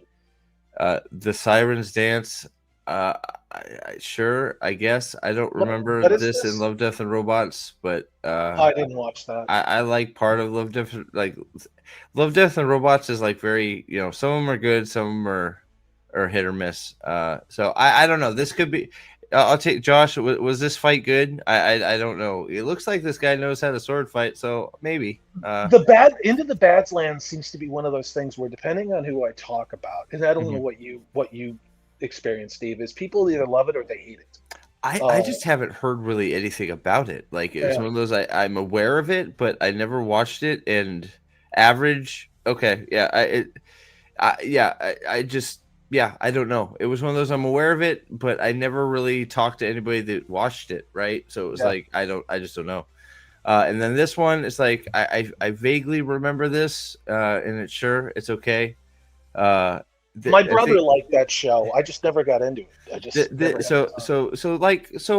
You know, the top of this list, it's like, okay, we got, you know, fine. No, I'm half agreeing with this. It's after we get past the Siren's Death Dance where we start losing our fucking marbles, because Jesus Christ, the next one, as you all will recognize, is from a favorite of ours. Okay.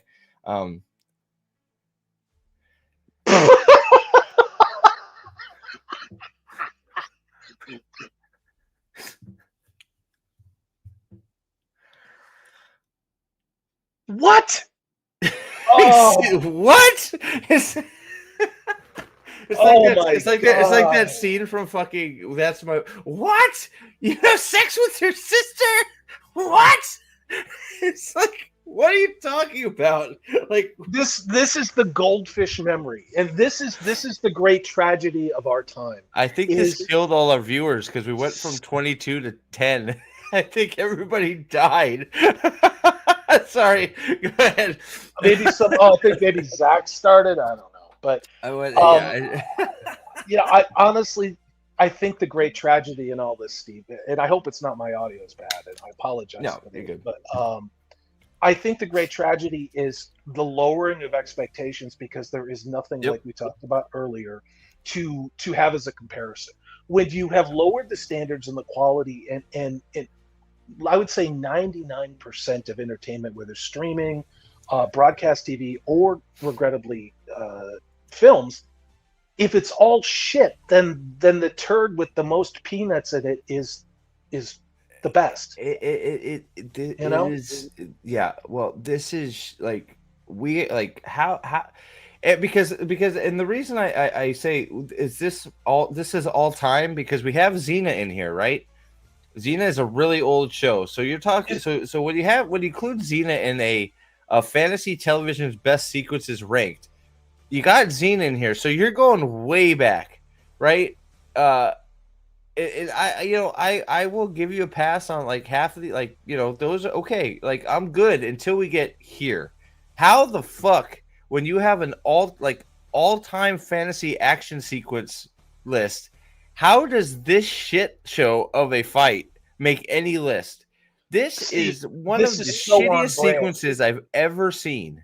But it's Period. so on brand for Screen Rant, and I believe this. I cannot prove it. This is an opinion. Well, is that we're not even to the end yet? I know, but Screen Rant gets money from Amazon to advertise. Oh yeah, and that's why they throat to the balls every piece of trash that comes out. Yeah, well, I don't think Galadriel's bullshit fight scene. I don't think that makes it. I forget what the last few are. So this is like what was that? Is this 3? Whatever. So I think this is number 3 on their list of like 10 or whatever it was. So you have this stinker, which is just a complete fucking stinker. Well, is The Witcher was plagiarism of Elric? I don't know. I haven't read enough of either. I think that's I've heard misinformed. I have read all of Elric. Yeah, okay. I've heard people say both. Absolutely fucking nothing to do with The Witcher. Stop listening to that fucking retard Gary Nerdrotic. Well, I haven't read the books, the Witcher books, but I've read like the first few, like Elric of Melniboné, and Elric is a dark elf who is sickly, who uses strictly magic. He travels through dimensions. Well, Geralt is a human. Where's Stormbringer? That's in Elric, but that's in. Well, I know, but I'm saying, does the Witcher have a Stormbringer? No, the Witcher is a human who's mutated with chemicals and magic to then have enhanced abilities. I'm very different worlds. Stormbringer is a very huge part of Elric.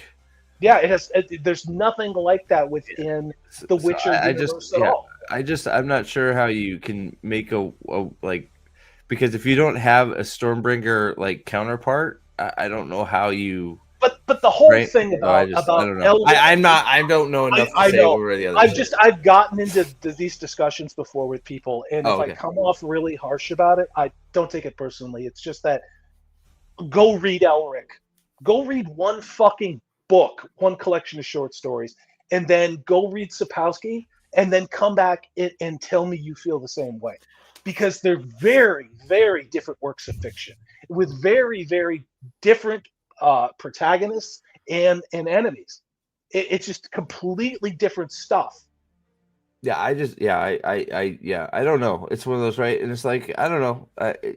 I wish I did it to a point so I could like add more, but it's like, I'm not saying that people borrow from parts from places for inspiration. I don't know if that. But Sapkowski was drawing from Polish legend, and that's the thing. I mean, my brother read those books in Poland before they got popular here because he was living there and could speak Polish. Okay, yeah, you told me that. And Zach's is right. Razor Fist said. But Razor Fist said. And that's the whole thing, and that's the biggest thing that drove me away from YouTube was the amount of really bad, misinformed, outright incompetence and straight up lying by these air quotes big channels, especially those aligned with the fellatio shit. Well, I mean, I know they have done more to destroy fandom than Hollywood ever has. Well, it's like my knowledge of Elric doesn't go very far, but it's just like, I think like calling saying that Sanderson is stealing from Elric for Nightblood could be pretty accurate, considering it's a sapient sword that thirsts on basically souls. Yeah. If you don't have that element, like there might be other things that are sort of keyed on, but like Stormbringer and its counterpart are a huge part of those stories. Yeah. Fadian says, and a lot of people did this. I did that. I did this with my Elric books too as a kid. He said a lot of people, he has the Elric books. He's never read them despite having them for 20 years. It's one of those things, I mean, mixed up. Well, I mean, part of it is the time in which they were written, and kind of in the late 70s, early 80s. This was pre Sword of Shannara. This is pre the Dragon Realms, and this is pre Drist and all that stuff. And it's a little bit denser and harder to get through. It's not quite as descriptive as fantasy started to become in the 80s, and then we've luckily got today. Well, the hardest part for me is like I consume a lot of my books through audio listening, right? So it's one of those, like, for me, the way they have the Elric series listed on Audible, it's like I've listened to, like, I don't know what I've listened to, how they have it like set up. Like, I think I may have read the first 3 books by not even knowing it because of the way they sell them. Right? It's like, did I read the first 3 or did I not? It's just like I got so confused where I was at. It's just like, well, maybe I'll start over and go from there. But I pissed off Sam 8000. First of all, I didn't mean to insult you. I have no grudge against you at all. I do, however, he just types in caps. Having met and having spoken with people, and many of which you over time that I never talk about, that have larger channels, I can say that I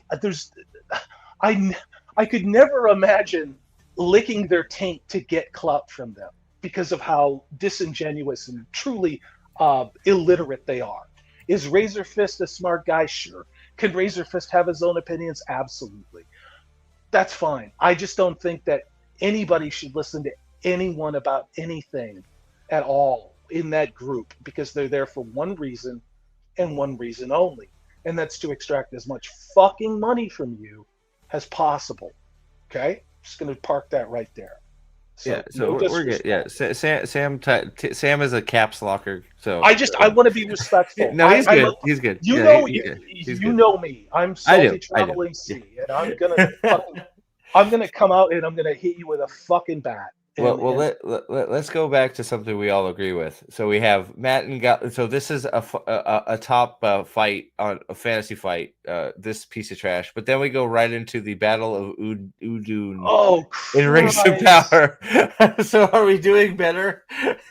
The one where Galadriel takes a fucking face full of ash from the volcano that erupted because of the underground river, because of the sword key. Steve, these are things that I've worked very hard through therapy and drinking to forget. And now here I am looking at this again, and it's just, I mean, again, can you give them the benefit of the doubt and say they don't know any better? Yeah. At the same point, nobody when I was in my 20s said, hey, this is good and this is bad. I had to do the work to know whether or not why I like something. That's what it always comes down to, is why do you like something? Do you like something because somebody told you to like it? Do you like it because you want the advertising money from the agents, from the streaming company to keep the lights on because nobody gives a shit about your crap site?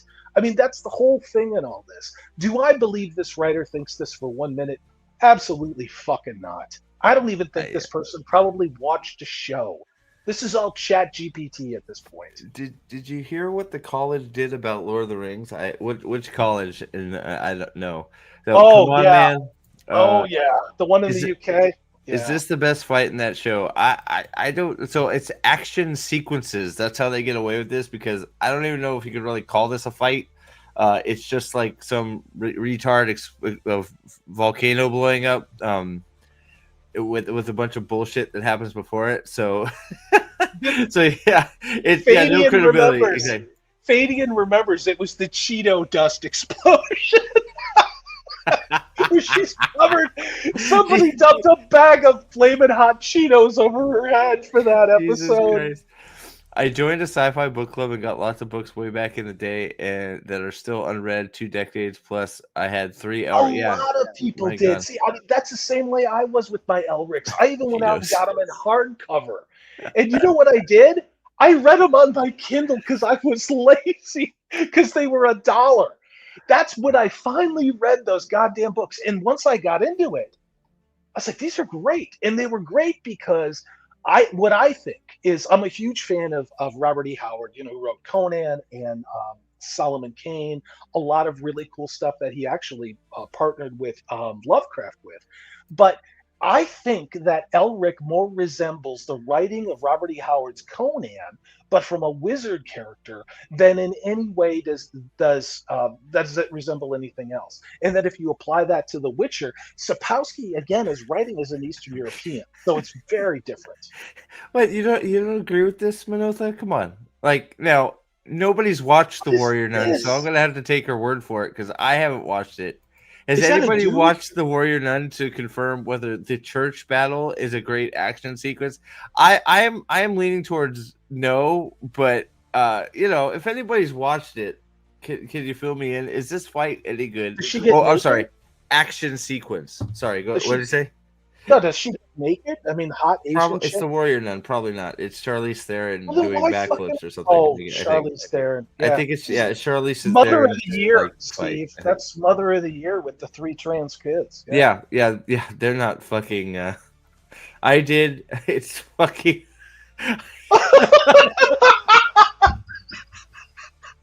Oh, I mean, I like Asian movies, but usually they don't have any clothes on and are moaning. It's not. It's not an Asian movie. It's Charlize Theron sniffing her farts and being a nun. Apparently. I was making a porn. I was making a porn joke. But, Oh, sorry. Went over sorry, my head. sorry. Sorry. That's on me. So That's so on me. I did. It's fucking horrible. Well, I'm glad you survived the cancer. Wow. And it got a season 2, didn't it? So I guess It's a diverse female, despite Asians outnumbering Caucasians by the billions. This is a diversity show. Maybe. So do you know what we're talking about? Are you talking about the college that said Tolkien is racist? Are we? Oh, I thought I saw that. Oh, yeah. Are we back to calling orcs black people again? Yeah, we are. What? Like, don't. Okay. So let's. Your racism is showing the minute you call an orc black, you're the racist. Like, if you're making a correlation between orcs being black and them being killed is akin to us being racist and black genocide, you're the racist person, because anybody that likes Tolkien or thinks about orcs doesn't immediately go, oh, that's a fucking. If you're a black person and you see yourself in an orc, maybe you should think about your life a little bit. Like, that's all I can. Like, I don't know how to respond to that anymore. Steve. There are people who write doctoral theses on how Tolkien's orcs represent Africans. Oh my God! And god! then they go in front of doctoral thesis panels, have to defend it from other people who want them to write this type of commie. It's actually Marxism, and it's racism. Yes. And so they're rewarded, and they're doing what this educational system without the West has taught them to do, which is to not think for themselves, to not be intellectually curious, but to regurgitate the received message that they're getting. And now, we're living in this world, and I, as a guy who's an older Gen X guy, I'm not saying I long for death, but there's a reason why I live in the woods away from all this shit. Like, we can't save the world. Hollywood is not going to change. That's not being negative. It's actually refreshing and liberating. Stop counting on them to change. And it totally tracks that the teacher was a Tolkien advisor for Rings of Power. That's exactly why we got the caring orc with the family that got knifed by Sauron at the end, because Sauron is apparently Hitler. Right. Yes. Is orcs being black people like all those dog whistles that only accusers could hear? Yes. Yeah. Yes. Yeah, it's exhausting. And the thing about it is the people who make these arguments they're dealing in fallacies. So that no matter how we react, the more we used fact, the more they just double down on the lies because they have an endless stream Wait, of lies. so the warrior nun isn't even a nun. Diverse nun who is not a nun is a thief and a whore, but she is God's chosen and vomit. Man, how did I miss this? How did I miss that movie or show? Sherry Francis, that's why I live on the edge of the world. I've lived in big cities all over the East Coast. Oh I my did. goodness I gracious. mean, and then I decided to come in the middle of nowhere and live in a fishing village, and I've never been happier. There's absolutely nothing to fucking do here. We don't have a Target. We don't have a Chick-fil-A, and I fucking love it. Okay? Like, Echo versus Jinx. Sure, I guess. this is the worst. That was the worst fucking shit. Like, yeah, it's whatever. Like, I think that's even from season 2. Which, like, if you're referring to anything as season 2 arcade, you're fucking. It shouldn't be on anybody's list. And then this is the one. So yes, these two up here confused me greatly. But this one actually had me second guessing my brain for a minute because we get down to the last one, and it's the Battle of the Bastards. And correct me if I'm wrong. Like, a lot of people, so I know that this fight is liked, and it's seen as one of the things that actually saved season 6 from being a complete shit show. But isn't Hardhome seen as the most iconic battle scene of Game of Thrones? You're gonna have to call. You're gonna have to call Nortorial on this one. I never watched Game of Thrones. I only read the books. Well, chat, do you because I clearly remember this, like, the Battle of the Bastards being like, yeah, it was good and we enjoyed it, and it saved season 6 from being a complete loss and waste of shit of time. But Hardhome with the Night King being introduced and John going up against them, and the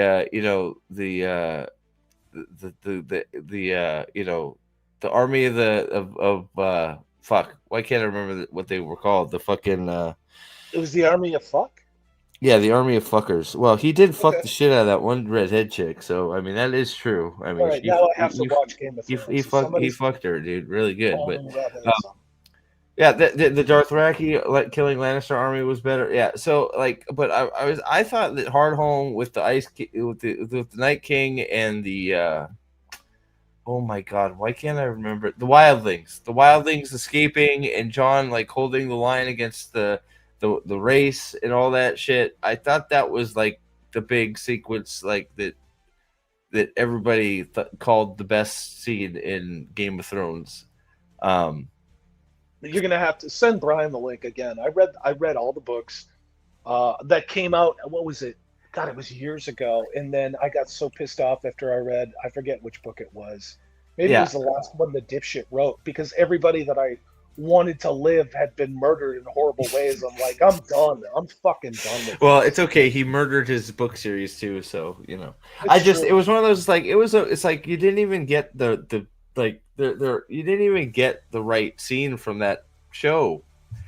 Like, there's other ones that are better, and why'd you whatever. It's like, so it's weird. The top half of the list was actually like sort of okay.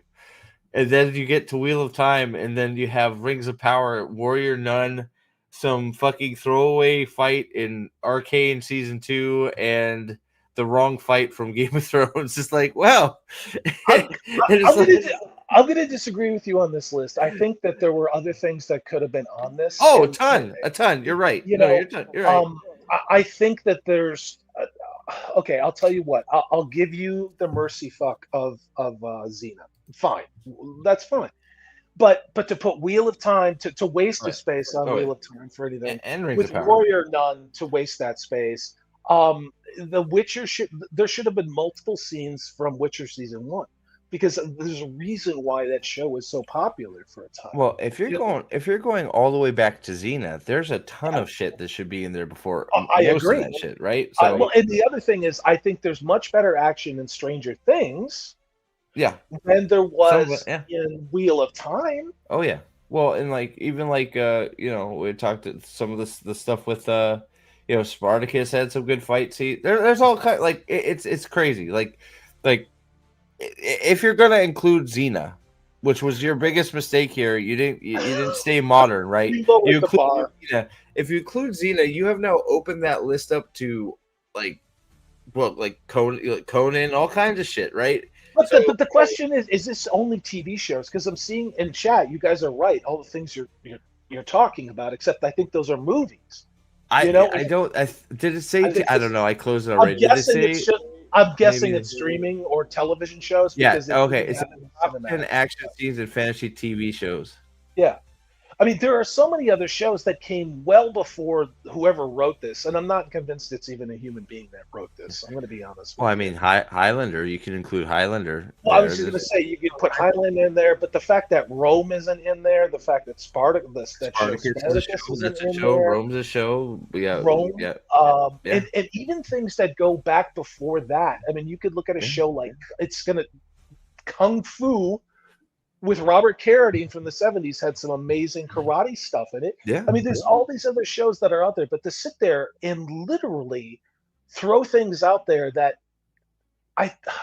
you got to be like under the age of 27 to have maybe seen or to have any emotional investment in. Hell, there's probably Buffy probably has some fight sequences that are better than half that shit, right? Buffy would. Buffy absolutely would. Yeah, I mean, it's like, yeah. I mean, it's it's just like, so you go as far back as including a Xena, and then you know, hell, like Last Kingdom, that's you know, that's one on Netflix that's really good, that has some good fight scenes in it too, right? So it's like Vikings. I mean, Vikings when it was good had some stuff, right? I mean, there's all like it's like you just like your list is fucked, right? And Daredevil has that, you know, that's a fantasy. It's a comic book show, but it's a fantasy show. So it's just like, you know, you lose all you lose all credibility when you add Xena and don't make it just modern shows in the last year, like, you know, at least in my opinion, right? I do want to show you something just for shits and giggles. This will be a quick one because I got a real good laugh out of this one. Hated characters that everyone ends up rooting for. So I just real quick before I scroll down real quick to the one that I want to highlight. Okay. Okay. I want to ask the chat. Okay, there is a Wheel of Time character on this list from the show. Can anybody guess which hated character that this fucking insane person thinks that you should be rooting for in the Wheel of Time? Can anybody pick it out of the air? Oh God, wait, what's her name? Fuck, it's the one the hottest MILF in the trailer park. Randall Thor.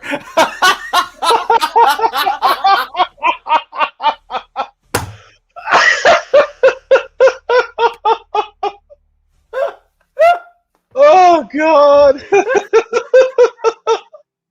Dude, you win the internet, Nick. Holy fuck. Wow. Oh my God. Vikings was great in the early seasons were fantastic. Leandrin, that's a good guess. Is it Matt? That's another guy. I missed that. That's another good one. Randall Thor just got me. That just sorry. That one. The horse, Leandrin. We got a few Leandrins. Good guess. Good guess. Anybody else? And then we'll scroll down because Oh God, I'm drawing a blank. It's just because I tune this show it's out. gotta be the Trollocs, right? That's another good. Lanfear, another good guess. Another good guess. Like I had a feeling. Is it gonna be Ishii? Is it gonna be the Subaru salesman? I had a feeling nobody would get it because it's the stupidest thing that these eyes have ever seen. Okay, like I've seen I've watched all 3 seasons of Wheel of Time, and I don't think I've seen anything more stupid than this. Okay, so here we go. So we're gonna get there. So if it's the Sean Chan mushroom-headed bitch, I'm gonna. Nope, die. not even that. That would be better than what it is. Okay, Skylar White. Yeah, Skylar's a bitch. Like even though she was probably right because Walter White was a fucking asshole, but you know, like it's amazing how much you end up hating Skylar, and she's actually like a victim. But I'm just saying, Aegon, whatever, sure. Who the fuck whatever. is rooting for Aegon? I retarded people. I don't know. Moggy, good guess, wrong. Varen and Suan, good guess, wrong. Jamie Lannister, I would hazard that he actually was not really a bad guy by the end, but whatever. Agreed. Regina George, she's hot. I don't know. I'd bang her. Magneto, genocide of I don't know who's okay. So in the movies, in the Fox movies, in those scripts, I can see this character. This is right. In parts, yes. I agree. Okay. Yes. Hannibal Lecter. We're rooting for Hannibal Lecter. No, we're not. You don't root for the psycho cannibal. Maybe okay? you don't, but I want to see him get his next meal. Okay, God damn it. Shit. I'll take him to KFC. Don't eat the fucking security guard. Loki. Well, it depends because the MCU destroyed Loki. Loki in the first movie with Thor was not the beta I menstruate Loki that we got on Disney Plus. Yeah, well, yeah. I don't know about you, but I really wanted Gollum to get the ring. I wanted Gollum to be Overlord of Middle Earth. No one roots for fucking Gollum. I really wanted Killmonger to win too because he was just like, not. Is this a Black Lives Matter thing? That was Black Panther's villain who was a complete asshole. So far this list is hitting on all cylinders, right? So you ready for it? Here it comes. All right. Bring it. What? Alania?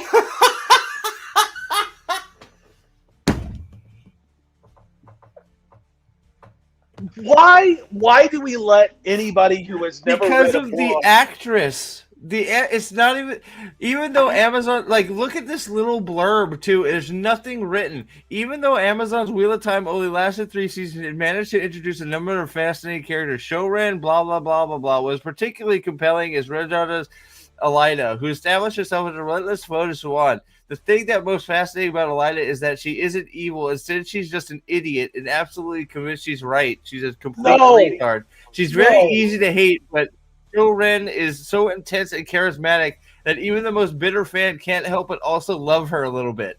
What? No. Here's the problem. I mean, I think that this was written by AI, but here's the thing. Now that she's a great actress. She's a very pretty woman, but this would have been accurate if this would have been the character she played in The Expanse. Because the character she played in The Expanse, it's easy to kind of hate her. You don't really root for her until later. Yes. But she walks a very fine line in The Expanse. Yes, you're exactly right. Dude, this is what I'm saying. That's why that's why part of why The Expanse is so good is her and I forget. Gosh, I can't. But she does such a good job of just sort of walking that moral tightrope of I'm going to do what's the right thing no matter what, and that might mean that I have to sacrifice the Rostodonte to do that. Well, so be it. Or and then the next season she's like, okay, well, I need to work with the Rostodonte to get this accomplished, right? Exactly. So she does a good in that show. You're right. She's a great actress. She's an interesting, very interesting character actress. Does a great job in The Expanse. Maybe she could have pulled off something in the show if she had any time. I doubt it because of the writers. But the amount of time she has on the show, you don't even know who the fuck that character is, let alone going, oh well, you gotta love her. It's like, but this is insane. It's like, Steve, this is like saying I'm rooting for Hitler because of the actor who played him in a World War II movie. Well, I love that. What it is. I love that everybody skipped over Elida and gone right to Sauron. Yeah, I mean, here we are. I mean, again, like I cannot save the world if an actual human being wrote this. It's just too funny. save It's like there's such a this short blurb about Elida that you can't even hide that Sauron's the next on the list, and everybody's like, "What the fuck? You're reading for the literal devil?" Like, Well, Steve, what I'm back. Why isn't Cruella DeVille on here? Because she's only is she? murdering She might be there. puppies. Cersei Lannister, who's Oh, rooting get for the the wine fuck mom? outta here. Nobody's Oh rooting my for the God. Mr. Like, who are these people? I don't know. I don't even know what that is. Janice. Nobody likes Janice on Friends. Give me I a never fucking watched break. that fucking show. Who cares? This bitch was one of the reasons I stopped watching watched Ozark. it. She's annoying as fuck. And then, of course, there's the High Sparrow that everybody loves. This is AI, Steve. But there's pictures. How can it be AI?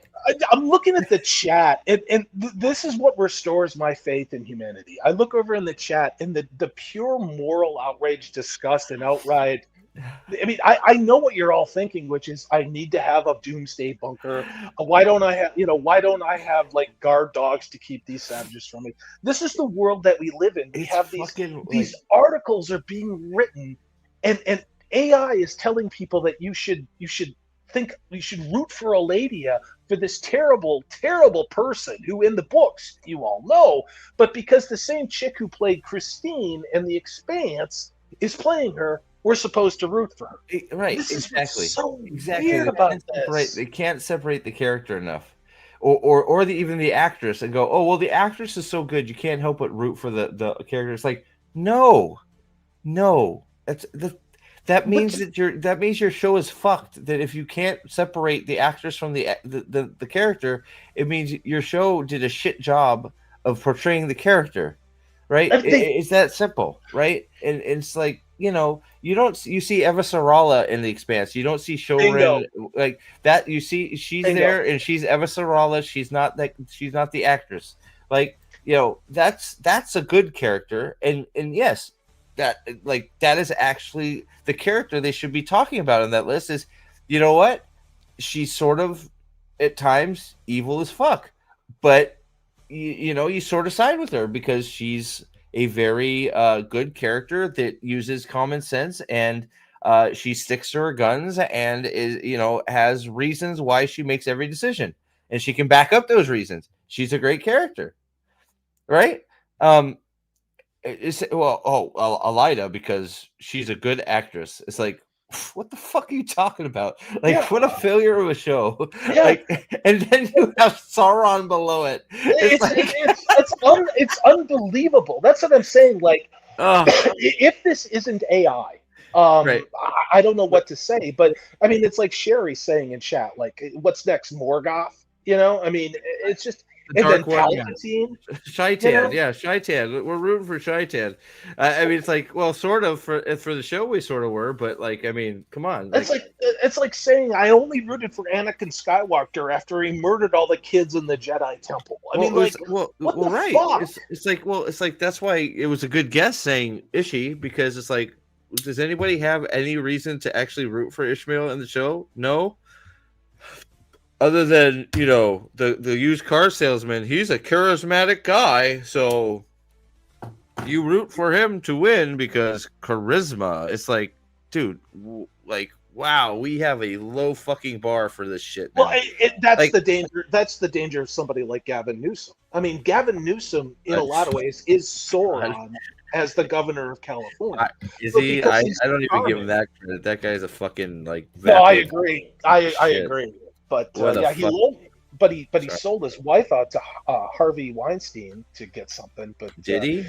Oh, I wouldn't doubt it. I mean, I have to say allegedly, but look, there are fewer bigger pieces of shit in this planet than Gavin Newsom. And I agree. I don't talk politics on the channel much, but that's not even politics. That dude is fucking, and the fact that he's on a short list for potential Democratic nominees. Like, I don't like. That's like, come on, people. Like, really? There's got to be somebody else. It's true. There's got to be somebody else, please. Like you got 3 more years. Can we please cultivate something, please? Like, I just like that guy. Like, fucking You know what? lunatic. You know what's interesting, Steve? Though, is taking a step. What's back up, from Boosh? Sorry, go ahead. taking a step back from this list. What was conspicuously missing? Anything from an MCU show on Disney? That's true. Anything like that? Was there? I mean, when I look at these characters, I'm trying to look at who is the company who's paying for the advertising. I said that. I said that. Great minds think alike. Where's the wicked bitch? The green Galinda the green witch or whatever. I don't. Where's she at? Why aren't we rooting for her? And because she's a good guy, right?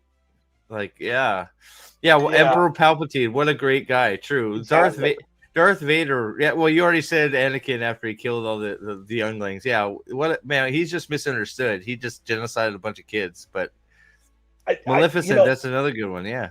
Yeah. You know, in our little text group, we trade so much stuff daily that never sees the light of day. But what's wild is, we don't even give enough of a shit about Star Wars to send each other articles about how fucking stupid this all is. Like, oh my god, literally, they're doing the Mandalorian with like Baby Yoda, and they're putting Ellen Ripley, Sigourney Weaver in this movie because she was an alien. Like, I haven't even looked at anything to do with Mandalorian and Grogu because it's just like we're gonna capture the audience that likes Yoda. 5 years ago, Baby Yoda is in the clearance aisle. It has been at the clearance aisle. My fucking TJ Maxx. Nobody's buying shit. Was not a fucking I couldn't give a shit less about Baby. I actually fucking hate Baby Yoda. And I agree. People off. I'm sorry. I loathe Baby Yoda. It's such a clear fucking just prop to sell fucking toys and to just emotionally manipulate people into going, oh, what a cute little guy. That it's just like it's such a fucking blatant tool to just be like, oh, we're gonna get ratings because they want to see the cute little Baby Yoda thing do things, and it's just like wow, okay. I just can't.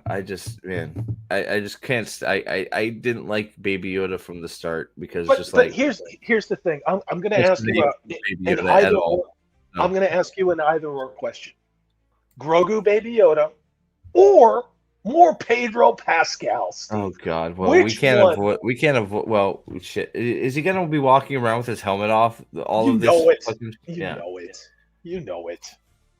He's the star of The Last of Us. He's fucking Mr. Fantastic. How did that happen? How is Pedro Pascal Mr. Fantastic? Would you like an answer I can say on YouTube? No, I know we're good. Him and his I'm Reed Richards. I do the sciences.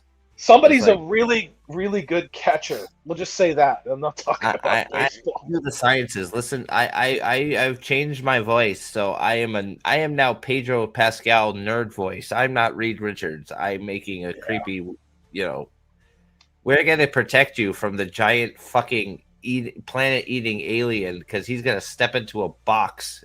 Yeah, we're gonna warp him. Like Pedro creeps me out. All you got, Fantastic Four. You're gonna warp him away because he's gonna step on a switch. I don't think that's gonna work. Smartest man alive. Just saying. Oh, sorry, my bad. Sorry, I'm going down the wrong rabbit hole. Yeah.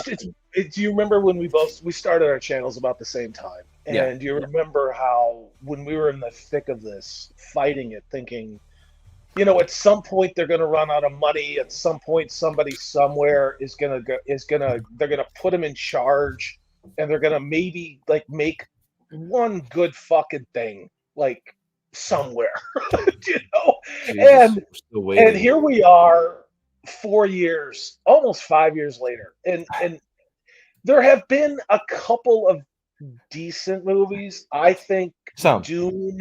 There's been some Dune 2, really good, but David Eggers puts out his art house flicks. The Northman and Nosferatu, but these are not things like we had when we were kids. And there's nothing where you're like, holy shit, I can't wait to watch fucking Nosferatu. You know, it's not like Temple of Doom Well, or it's Jaws. not like it's right. It's not like there's a new Avengers movie coming out soon and nobody cares.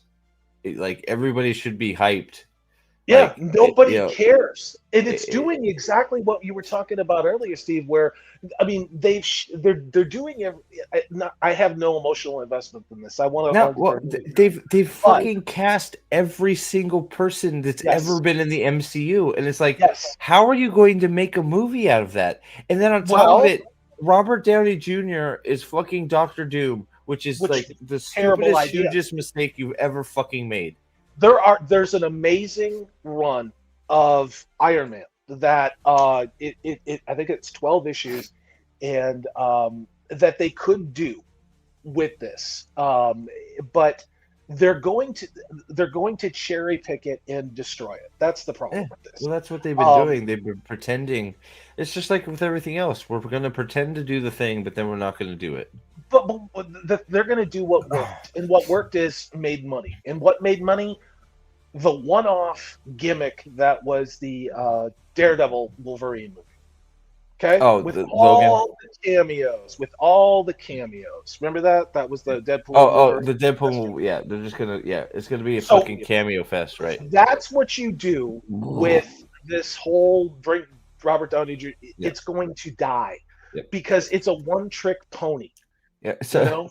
So Pedro's the biggest con artist in Pedro. Yeah. Hey, female co-stars. Yeah, I have really bad anxiety unless you're constantly touching my fucking wee. Well, that's so it. Could you please like, you know, stroke my neck and put your hand down my pants so I can do this interview? It's like, oh yeah, sure, Pedro, no problem. It's like, Jesus Christ, like. But if somebody did that with my wife and acted like that in the workplace.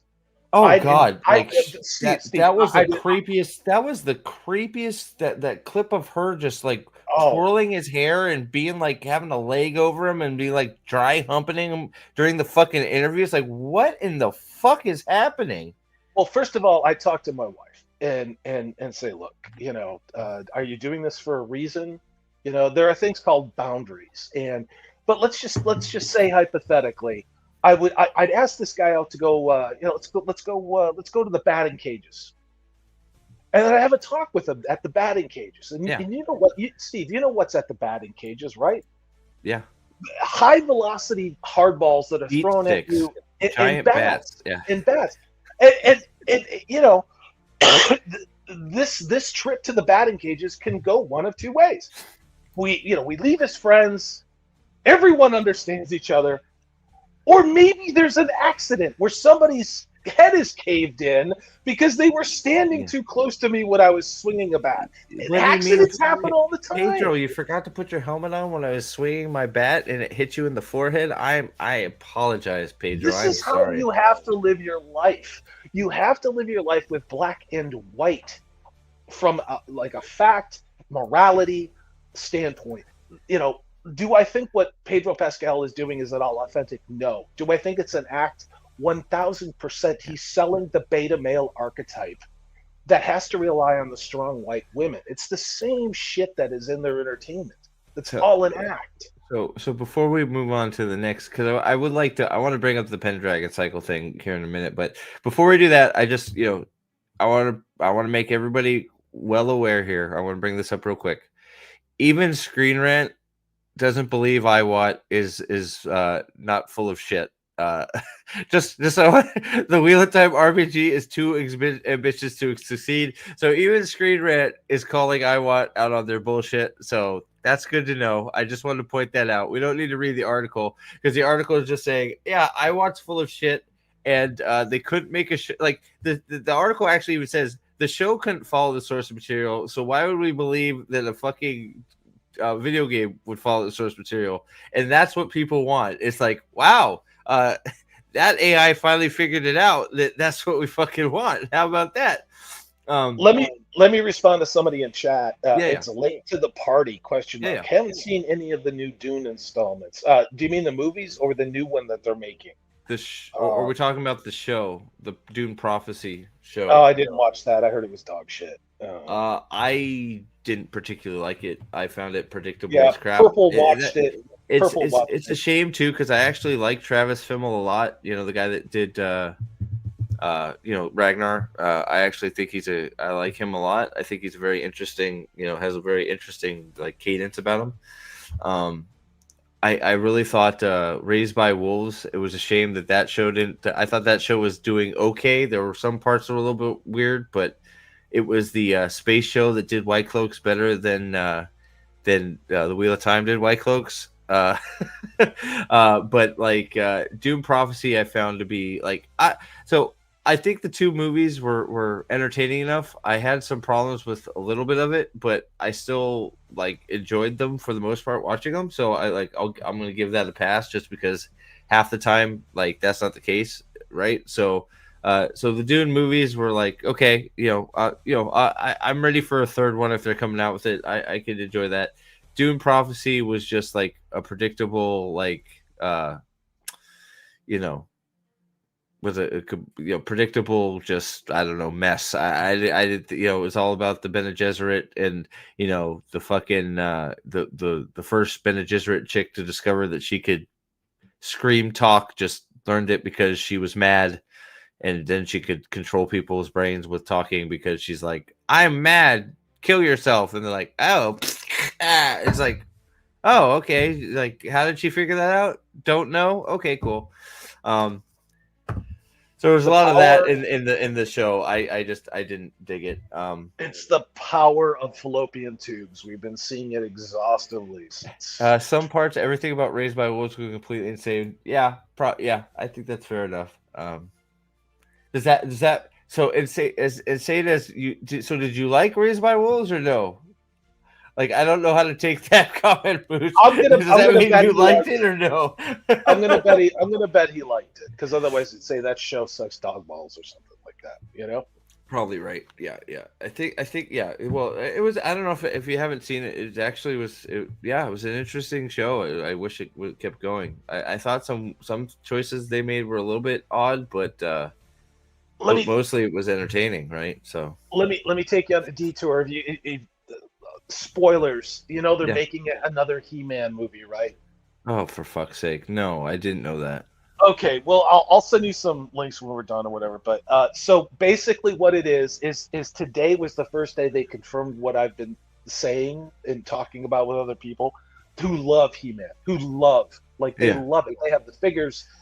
Even dude, I aged out of that show. My baby brother used to watch it all the time, but I liked it. I would watch it with my baby brother. I've actually got the He-Man animated stuff on DVD, and I also have Transformers on DVD because that show fucking rocks. But my point with all of this is the He-Man show.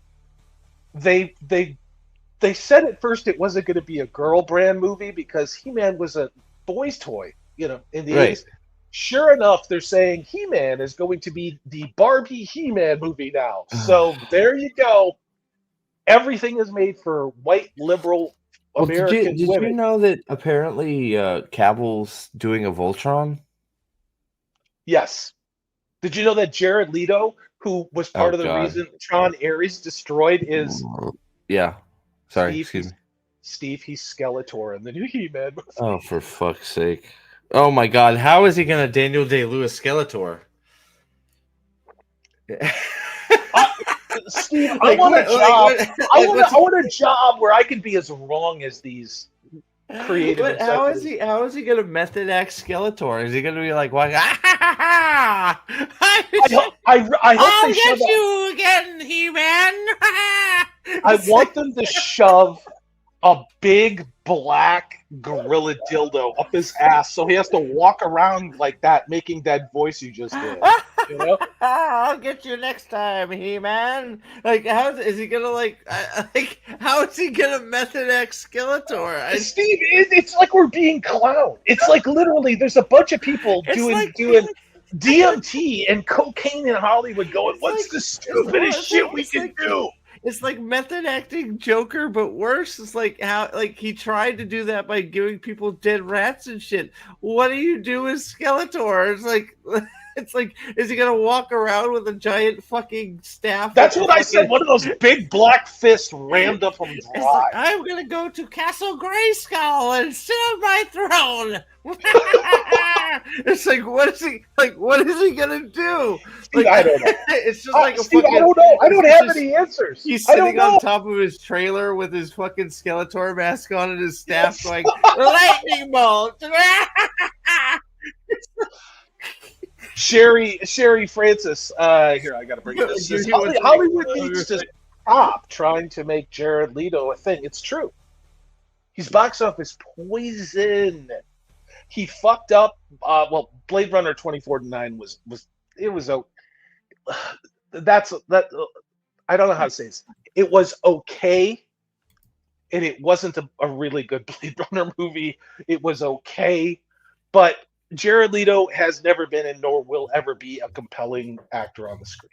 Now, if he's just somebody who gets shot in the face because he says like 2 lines in a gangster movie, I could probably enjoy that. But I don't need him to be the big bad tech guy that replaces the Blade Runner company that God damn it, that made it anyway. You know what I'm talking about. The guy with the big glasses from the original Blade Runner. He doesn't need to be Morbius. He didn't need to be in Tron, and he sure as fuck doesn't need to be in a He-Man movie. Skeletor, I just, dude, I can't wait for the stories to come out about that. Yeah. How yes, does he keep getting these roles? He makes no money for movies. No, he's not a draw at all. But it's like, I just can't wait for the stories to come out and be like, yeah, we were on the set of He-Man and Jared Leto came into my hotel room dressed as Skeletor, standing over my bed, going, "I am going to get you. I'm Skeletor. I want this. I will get you, He-Man." It's just it's gonna like, what the fuck is that gonna entail? But I mean, we could sit here, you and I, on the back of a cocktail napkin, could cast this movie, and this movie would make a lot of money, and it wouldn't need necessarily a ton of money. Here's the problem. It's going to make all the mistakes that the He-Man movie did from the 90s. It's going to be on Earth. It's not going to be Eternia. It's not going to be any of that. It's just going to be like some girl fantasy thing, and it's sad. It's just, but it just, I guess we should all be used to it at this point, but it just sucks. Can somebody make like a decent boy movie?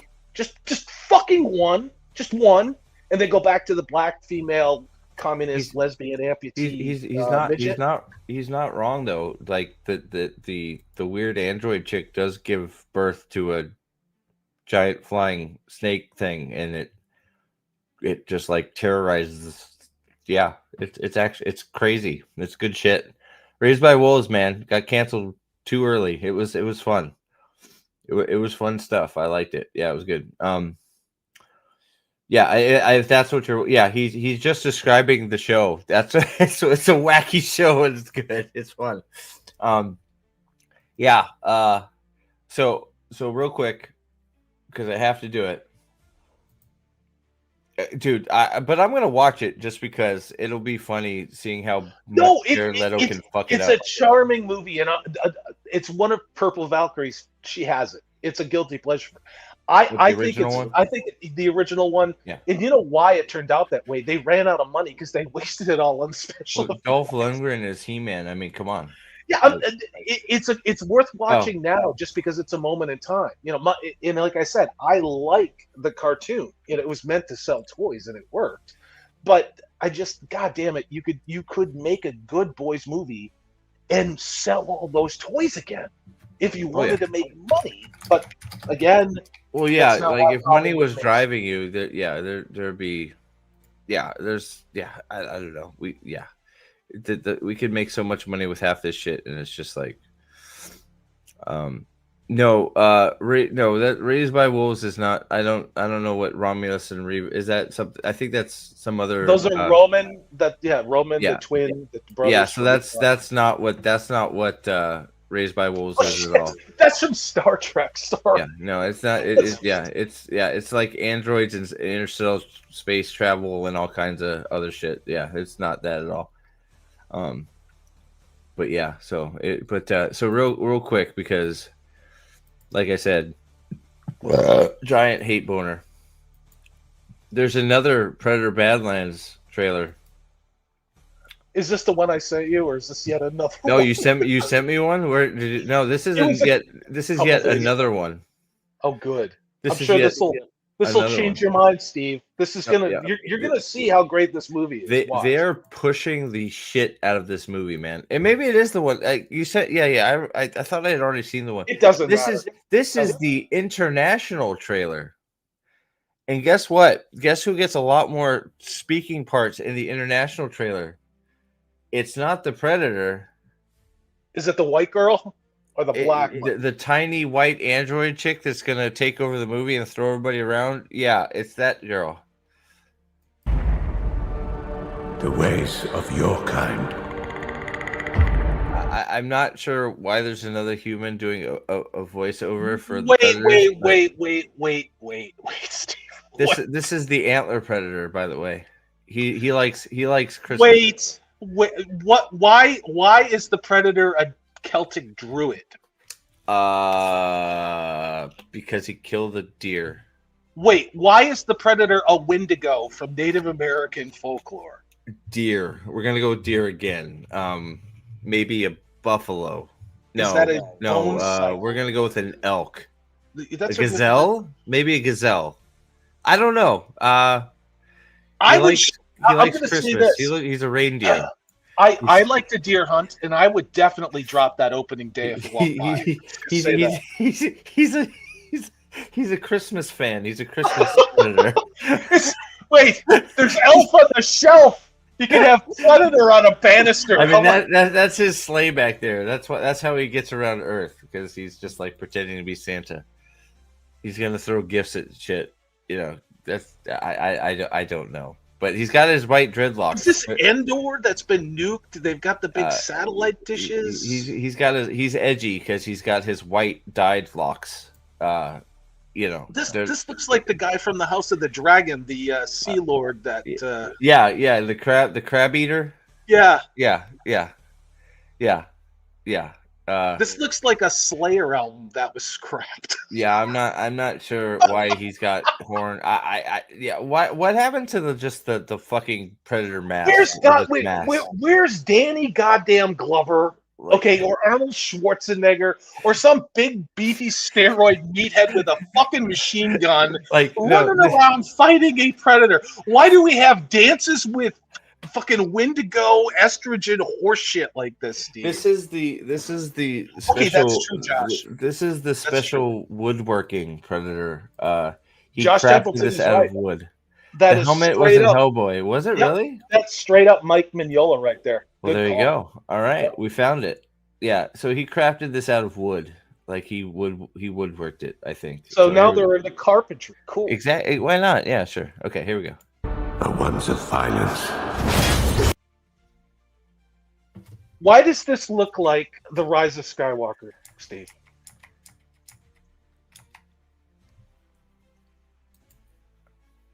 We have our first sword hand. I'm just gonna become fucking Amish. I can't. I don't want to see things exist like this, Steve.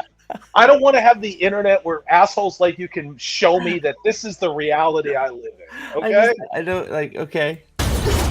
Oh, and now, well, the funny thing is he now flipped it into his hand. So, and watch. This is my favorite part. I've seen this a few times now.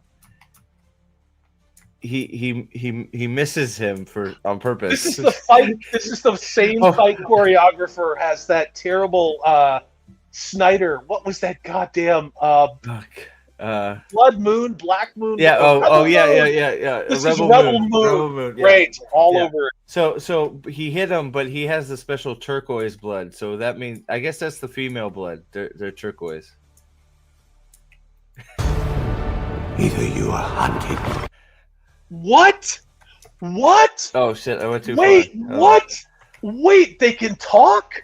What is this? Apparently, so I was told apparently they do have a language, but like we haven't really seen them talk on here, so it's very jarring to hear them talk. We don't need to know what a fucking predator has to say. We just need to know predators are badasses running around. But he's growling. He's a growler. Or you be And apparently he barely cut him in the face. So he cut him in the face, and then we get the fake out stab and kill him, but apparently he's gonna miss. And there's his edgy sleigh with the mouth on it. or you become the hunter. Hey, it's a Star Wars fucking glider. They really are just recycling this place. Welcome to the most dangerous Star Wars. This is from Halo. This is a Halo. But this is you know what this line reminds me of? Yes, Timu Predator. Well, you know what this line reminds me of? This is the most dangerous planet in the universe. This is like, well, we have 8 million Star Destroyers with Death Star lasers on them. Right? It's just like you're the worst predator ever, but you came to the most dangerous planet in the universe. How do we confirm that? I don't know. That's just what we call it. You know, Steve, I'm sitting here and I'm just going, these are 2 hours of my life that I'm not going to sacrifice. $17 and then $9 fucking for popcorn that I'm not gonna waste. Oh my god, dude. It's just like, oh my god. planet in the universe. Look, he just takes the face of funny. Yeah, he takes a face of poisonous darts and he lives. He looks like a dog right here. This is again. I saw this in the other trailer. Look at his snout. He looks like he's got a dog snout. Did you ever see the ugliest dog in the world competition winner? No. That's what it looks like. I'll find a picture. I'll find a picture. Yeah, everything is trying to kill you on the most dangerous planet on Earth. This must be where they sent them in Alien Earth. I wonder if they're gonna capture him at the end of Alien Earth and bring him back, or at the end of the movie. Many of your kind have come here. You know what I need, Steve, in my movie trailer about exciting science fiction action is I need a millennial female to tell me everything about what's happening. Yes. So that I don't actually have to be shown something that would compel me to go see the fucking movie. These are supposed to be hunters, not warriors, and yet not a single original predator weapon is being used. Not one. And behold, you're right. Behold, the main character is on screen. Because, hey, guess what? They don't realize that they've shown you this, but she has legs here, which means, well, at some point he repairs her, and at some point he's now cheating because he's supposed to be fucking here hunting and proving himself, yet he's cheating with an android. But Steve, whatever. Steve, can you back it up? No. Don't show it yet. I want you to do a compare and contrast. Can you back it up to the picture of the predator? Just because what I want to do is ask chat a legitimate question. Let me get to the dog snout one. Yeah, get me to just a good face picture of this, whatever the fuck this thing is. There. All right. So chat, I want you to look at the picture of the predator, whatever this fucking thing is on the screen. I want you to tell me which one is more intimidating, whatever this is, or what Steve is about to show you. Which one is more of a science fiction villain that you would be terrified of? I'm gonna bring it up. Okay. I have it's all right here. It made me remove it. There you go. Okay, so this is the ugliest dog in the world from 2022. Look at the evil and malice. Look at the danger in those eyes. I'm trying not to urinate on myself just looking at that, or whatever the fuck that is. I'm still convinced it's a girl predator. It looks like this looks like Trantifa. I still think it's a girl. Like, they keep telling me it's a boy, but I tell you what, that dog is more of an opposing villain than that soy they them whatever thing. Thank you. See, look at that. Oh Thank my you, Steve. god. I needed Yeah. to cook a little bit. Thank Yeah, no, man. Oh, yeah. So, look at that. That face sums it up. Many of your kind have come here, but I'm going to help you survive because you're special. Come here. None have survived. Is that her best android voice? None have survived. Dude, you just cut his hand off. Why are we rooting for a predator? I don't. Look, he just cut his fucking hand off. Look at this. This is He the did. laser bow. He did, Steve. You see the laser bow go through his Yes. hand and cut it Yes. off? Yes, I You did. just lost your thumb, buddy. Why do you need a laser bow? He needs a bow flex, not a laser bow. It's like the bow from the Hyperion bow from Immortals, only they fucked it up and the laser stays there the whole time. Like, just whatever. Everything has red lasers on it. Oh man, he fell into the lake. You're after a creature that can't be killed. It can't. Here's the thing. Here's the thing. We have a whole canon of 20, maybe 30 years. Wait, because I think it was 87, where these creatures are evil. They hunt just for the joy of tormenting, hunting, and killing and taking someone as a trophy. No, you missed the download, dude. They're searching for autism. Dude, they're doing to the Predator what they did to the Trollocs, where they're taking evil and they're trying to teach people that, like, evil's really cuddly. Let evil come and like sodomize you and then organ harvest. So there's a previous trailer that I showed, I think the last stream. The fucking director comes right on and says, "We want you to be rooting for the Predator." It's like, no. That's not how the Force works. Okay? No, we don't want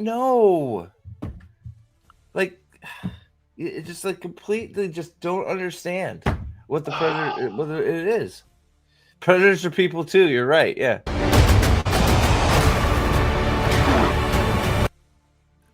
Okay, so what bullshit is going to get him out of this mess? He's on the giant fucking thing. You know what that looks like? Standing on him. That looks like the weird gay dog bondage mask that all the homos that are into the BDSM stuff do. Yeah. The only reason I know that is because there was a general at the Pentagon who wore a mask like that. Yeah, Predator lives matter. Like what? So what bullshit is this? Where the android comes flying out of nowhere and does like a laser kill Steve, and kills I want the Predator to die. Why would I watch this movie? Yeah.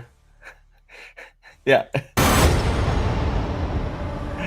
Oh, we just it's the artifact room on the planet of that people don't.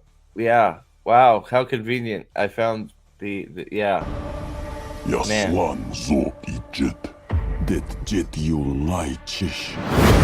That looks so fucking dumb.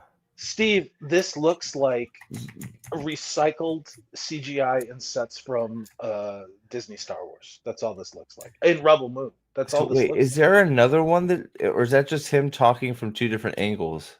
I Or think is there it's another two one more. is that another one that looks just as dumb as him? I think it's Yeah. him talking at two different angles. It looks like he's got a couple straws sticking out of He's his talking nose. to, I guess, a devil Why, thing. Steve, I don't. Yeah. why would anyone go to see this, Steve? Why? Is clicking racist? Yeah, apparently, clicking is racist. Sick I just- dialogue. Yeah. I want them to have bowls. I want them to have bowls in their lips and big earrings and run around and hunt cheetahs and yeah. This is so. She literally wants to skin alive little baby puppies and euthanize Yes. parents. She's a sympathetic character. Exactly. Trollocs Live matters. Only this time it's with. Oh my god! Is this a Soy PC game Predator. cutscene? It does sort of look like a little bit fucked up, doesn't it? Yeah. Where's the septum piercing? I don't know. I thought he might have little danglies in his dreadlocks since they're not really. He's got broken chopsticks shoved up his nose. Look. Oh man, he lit that shit on fire. This is just, God, Look at Steve, like, can you this believe? is Rebel Moon. This is just Rebel Moon with Predator. That's all Well, it is. it's like what? Okay, Mr. Predator, girl, man, whatever you are, what are you doing? What are you posing for? Like, like what is like? Is this in the movie? You posing for an explosion? Like, talk about taking me out of the fucking movie. Like, Steve, what are you posing for? this Is this what for an android chick? You're like, hey, android chick, I won. This is what we talked about before, where they find it's like Snyder did with Rebel Moon. They find iconography from cinema, from much better stories, much better films, much better directors, to then stick into their shitty thing, to then evoke unconsciously the reaction you had for a much superior movie, which is not this. This is just fucking dumb. It's true. They don't. They just walk away like badasses. They're like, yeah, I blew that shit up. Hey, I found the school sword. It's got laser beams in it. It's good. It's got lasers. Wait. I wonder if that sword actually has a heron mark on it. That would be God. What? It's shit. Oh, now we have to add the human beings who have never seen predators before, but yet there's like 80 of them here. Is this Avatar? Sure. Why not? My fucking sword batteries are dead. Hey, I found a magic sword. It matches my magic laser bow that doesn't cut my hand off. Yeah. I stole the batteries on a mom's vibrator to power my laser sword. So I guess these humans are here for him to just beat the shit out of. Because Steve, why am I rooting for a predator to kill human beings? What did he do here? Why is this thing getting cut in half? I don't even know what because is the thing retarded? It's running into the laser sword in the ground and cutting itself in half. Meanwhile, of course, the fucking android's protecting him from the back because, as she does. Man, now there's 2 laser swords and they're fighting on trees. Is this a third predator that has killed him again? Like it killed him again. Like he's dead. Whatever he's attacking is 2 feet away from him. Or is this the fucking he found a mask? Is this the girl? I don't even know. It looks like the creature from the Black Lagoon. That's all I know. Where's the horny? Where's the reindeer predator at? Where'd he go? Okay. Oh, hey, he's going to be a good monster now. They're going to bond and be friends, and he's going to come attack the humans because he's going to tame him, and they're going to be buddies, right? So this really bad CGI monster that looks really bad jumping onto this holy shit, that looks fake. This is Rebel Moon. This is Rebel Moon. Look how fake this looks. What is it? Is that his tail? What is that? Steve, stop being so negative for a minute. Bush McFadden says maybe it'll be really good. Sure, why not? What would you do? And I want you. I know this is impossible to think. What would you do if this movie was better than The Empire Strikes Back and Raiders of the Lost Ark? I don't know, man. I would probably check myself into an insane asylum. Like, what if this is the greatest piece of cinema ever created in the science fiction genre? What would you do? Would you get back on YouTube and eat your words? If it was, I would definitely apologize for being so, for doubting the creator of Prey. Well, his ability to make a fucking Predator movie, because I'm pretty sure you don't have to worry about that. I'm pretty sure you're right. Oh, she doesn't have legs again. Oh God! I wonder when she gets those back. Are they doing bossing it? Is she Bishop? Did they steal Bishop from? Of course they stole Bishop. No. This is the new. This is aliens. Look, they stole Bishop. So this is the new trope. Because we're all sick of seeing little girls that weigh 150 pounds beat up everybody. So now they're just making them androids. So now they can be like, well, they're androids. So it makes sense that they can throw everybody around because they're machines. That's what they did in Alien Earth. All the little tiny girls that are or shouldn't be fighting anybody are all androids so they can beat the shit out of people. Fact, Bush McFadden says something really important about this. Oh, yeah, she's hot the as real fuck, reason but, why yeah, she's I mean, got a padonkadonk, which is probably she's got those oh, hips, don't too. worry. They reattach it. You're going to get to see it. It's okay. As long as that padonkadonk is there, because there's nothing better when you got that little bit of curve that you're hanging on the back. That'll be the best part of the movie, because like you can see that there's a portion here where she's standing lecturing the Predator about being a bitch. Where is it? Don't make me endure this again. I was just gonna click to the part where she's lecturing the Predator, going, I am the android. I am the leader. I am the shot most. of her from behind, then that's okay. Okay, yeah, no, it's just her with her. You know, you could tell she's standing up. We'll continue. Oh, it's the friendo beast that we've now befriended, and he's on our team. Yay! Dude, this looks so fucking fake. So now there's this is Rebel Moon. Is this the third one?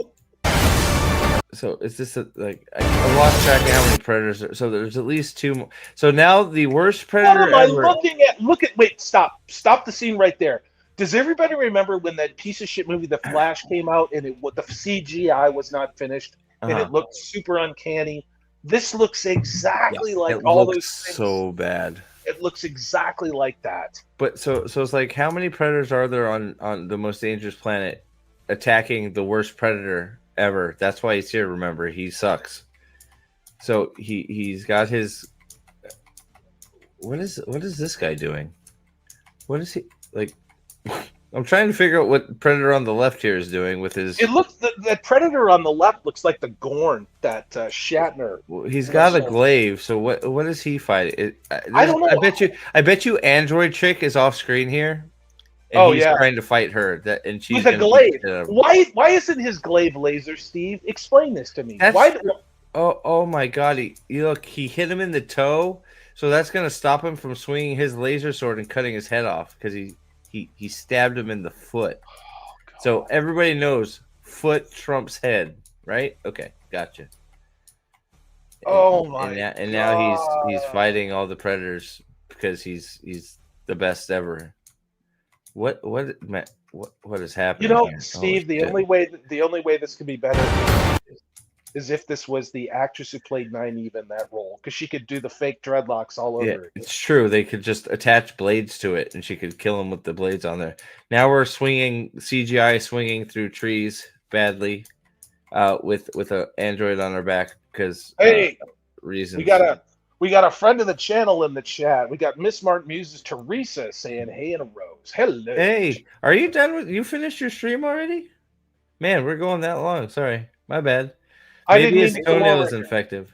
Sorry. I didn't mean to not watch your stream, Teresa. I'm sorry about that, Steve. I'm sorry. I'm sorry. We'll go catch it on the replay. I didn't even realize we'd streamed right through it. My bad. This is so fun. Well, and now we get to focus on Dakota Fanning's sister's chest. That's not her best asset. It's not. It should be on her butthole, but you know. But you can see she's standing, so don't worry. He actually does fix her. Be right back in 60 seconds. So this is the part where, this is the part I predict where the girl predator, or I guess we're calling it a guy, is mad at Android Chick because she's doing all the work, and he's like, "I need to kill you because, you know, this is considered cheating, and if my buddies see you, I'm gonna get in trouble and not be let back on my planet. So I got to kill you. See you later, buddy. Thanks for hanging out, dude." Crouching predator, hidden android. True. Now we're gonna. Here we go. We're gonna stand here and let the big giant monster charge us, and we're gonna scream at each other because we're gonna play who has the worst breath. And they bond over that scream and become best friendsies. Oh my God, he just threw his shield. Oh no, he cut his. I got a question. Yeah. Question. Why Sure. do we care? Why do we care? Why do we care about a predator? Why do we care about the predators? Why do we give a shit about being lectured by some skinny little white girl with a great ass as an android?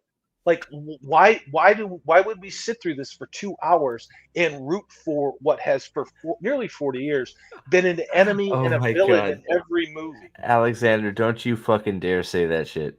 Is this going to be a prequel and that is the Predator? Probably. Oh, I fucking not. You're probably right. That's gonna be the big reveal at the end. You're gonna see him land on Earth, and Arnold's gonna be there in bad CGI going. That's exactly what's If going to it happen. bleeds, we could kill it. That's exactly what's going to happen, and that's the Ugh. whole reason this movie's made. Or you're gonna pan in on the Carl Weathers Arnold handshake, and that's how it's gonna end.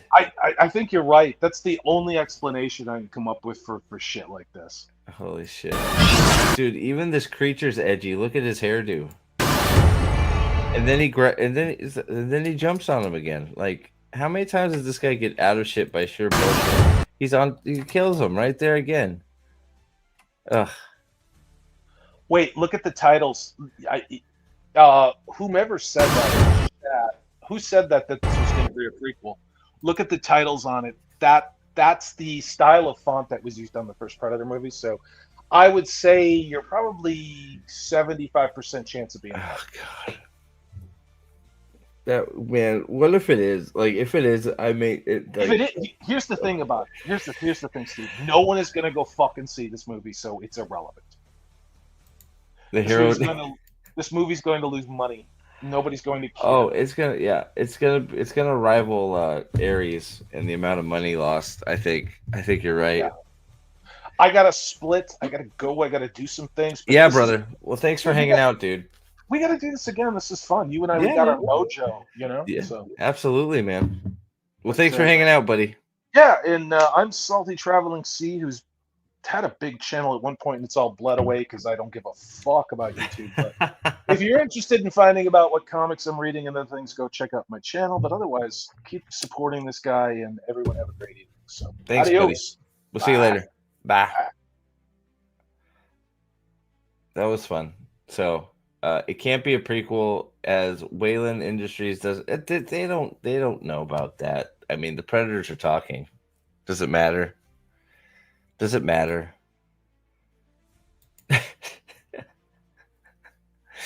So I did want to check real quick because I didn't even get to watch this yet. So I don't know if anybody's watched this yet, but this is the Pendragon Cycle. The timeline is oh yeah, they don't know, like Alien Earth just messed it up even more. Like it's all a fucking giant mess. They don't know up from down. They have no idea what the fuck's going on, right? I mean, it's fucked. Yeah. They don't know what is Wayland. What is a Wayland? What is a Utani? They don't know. They don't know. So I haven't watched this yet. So I have no idea how this is, but I watched a part of it. I've watched pieces of it, like the makings of, because I know Aldan is like hyped for this. I am very lukewarm on this. We'll see what happens. And apparently, I'm gonna have to get a. Do I have to get a Daily Wire subscription to watch this movie? Is that the deal?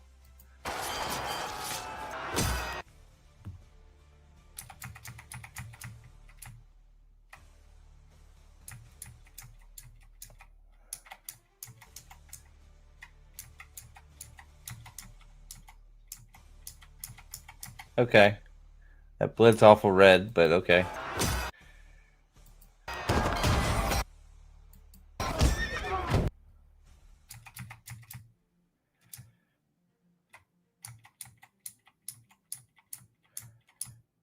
Is that okay? There are more. Ooh, that was not great. Being a little nitpicky, but is that a? I don't know why we're jumping into a shield wall, but okay.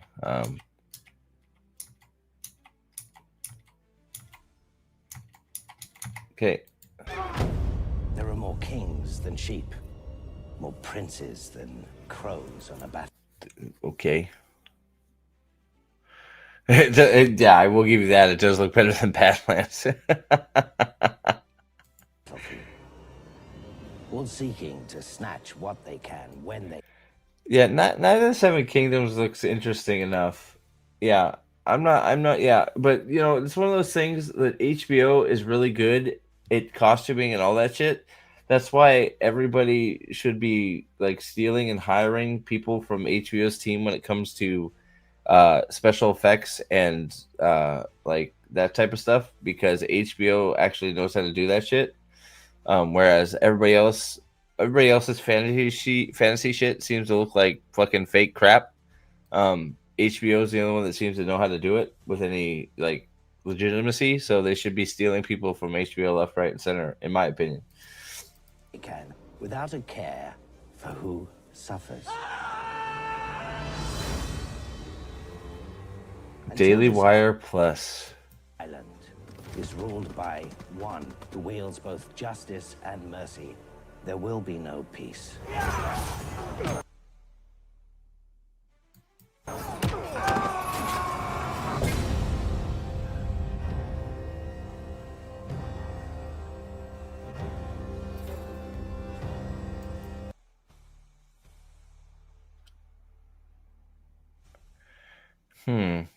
Are these like the druid people?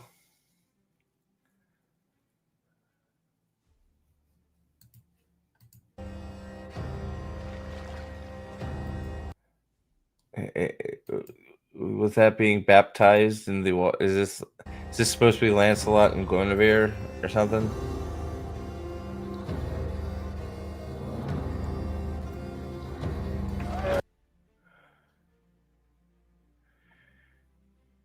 Huh?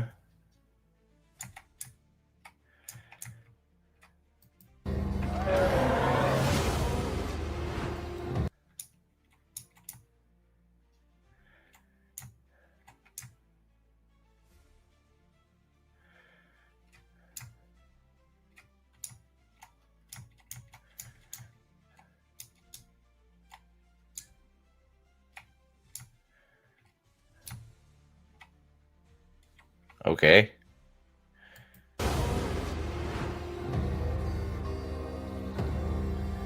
Look at them. Boys playing the game of kings. They say they have the Merlin with them.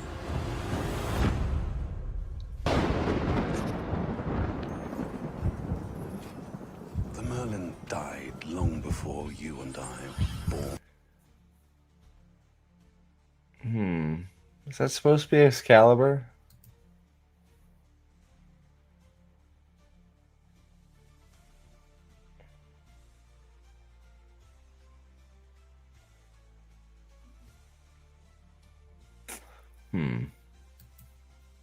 Sort of like the dragons on the hilt, but I'm not sure how I feel about.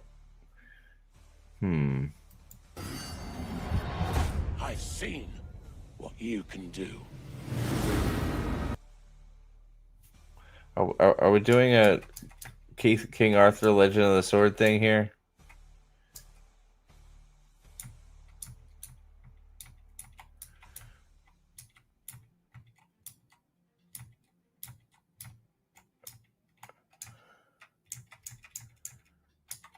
Yes, we are. Okay.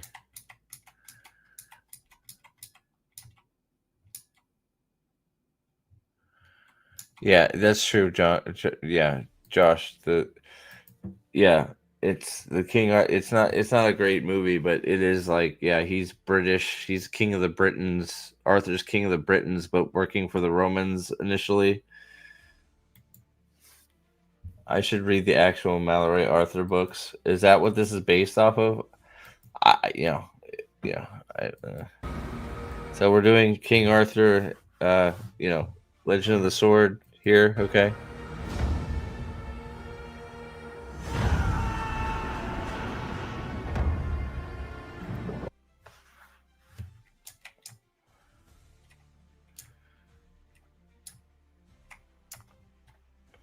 Okay.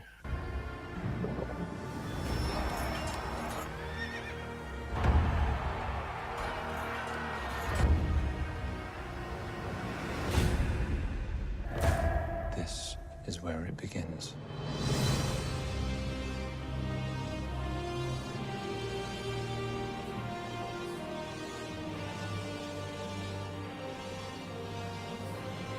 Yeah, so that is Excalibur, huh?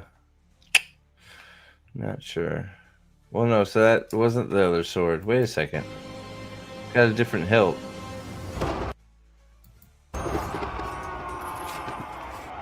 We're doing a... So is that Merlin? Because it's got the yellow eyes?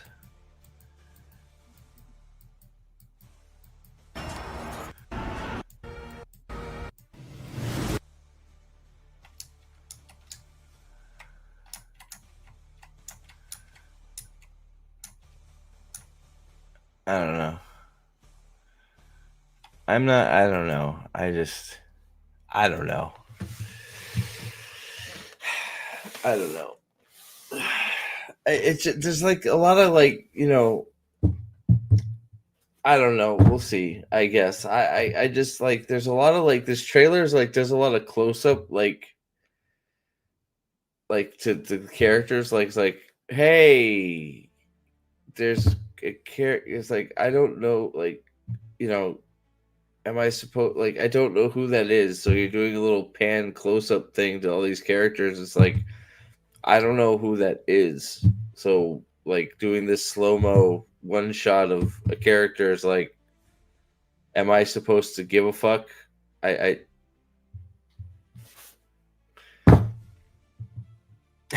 you know what I mean? I don't yeah, I'm not 100% sure what yeah, I mean, yeah, I think that I will I would pirate it.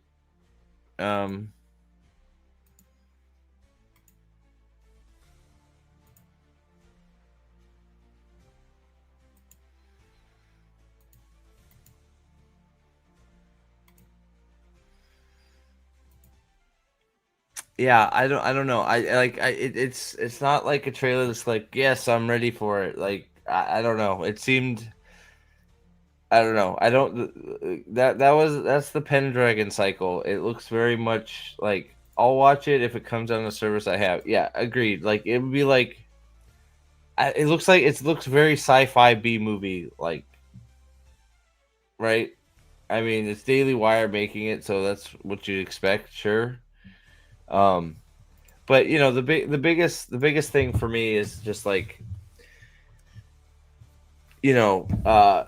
it's based on a book that well, I mean, I don't, how good is the story if the book failed initially? I mean, and that's what you're basing your story on. So whether they fall, if they're fall, it's like of course, like this is gonna sound bad, but of course you have somebody that is going to follow the source material to something, but the source material they're following was not very good and got canceled, and then it almost didn't get completed because the publisher dropped it. Yeah, I don't know. It's a big I don't know. I don't have high expectations for it. I think it's going to be very sci-fi esque, cheesy acting. Yeah, we'll see. I mean, which yeah, no, it's the Pendragon Cycle. Yeah, I don't know. It would be nice to get a good Arthur movie since we can't get one of those either. It's one of the, I mean, I don't know. Like the shit we've been getting for fantasy is so bad. I mean, this might get a pass for some of the cheese that it's got but the story's got to be good, right? That's where it comes. That's where it comes back to anything, right? The story has to be good. And it's Daily Wire. I expect it to look like The Guild, so they beat that expectation. Yeah, I mean they put some time and effort into it. You're right, but I'm at the point where I check it out. Like it sounds like I'm sort of with the same way as you. The first book in the series, Taliesin, won the Evangelical Christian Publishers Association Gold Medallion Award for fiction in 1988. Okay. Sounds like a made-up award to me.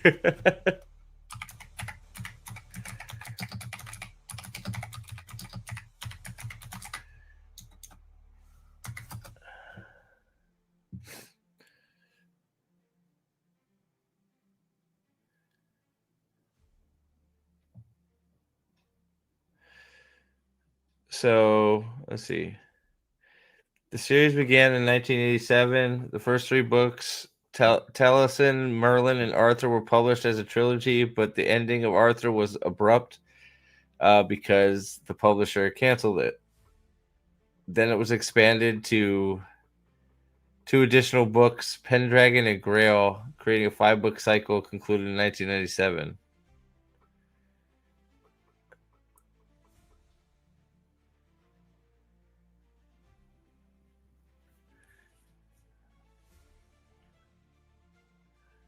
Huh. Yeah,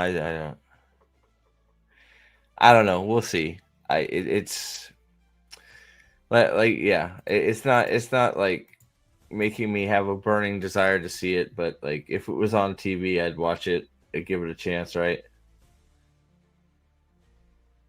Because they couldn't afford to do it right, Sam. The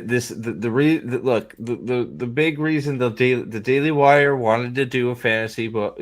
Look, the Daily Wire wanted to do a fantasy show adaptation, okay? Because everybody wants to do a fantasy show adaptation right now. None of them can get it right? So they want to do one of their own. Pendragon Cycle is cheap because it wasn't critically acclaimed. It barely even got finished. So Daily Wire probably got the rights to this extremely cheap, and they could go, have their fantasy adaptation to prove that they can make movies, right? Malazan, there's no way they're making Malazan. Elric, that like any like known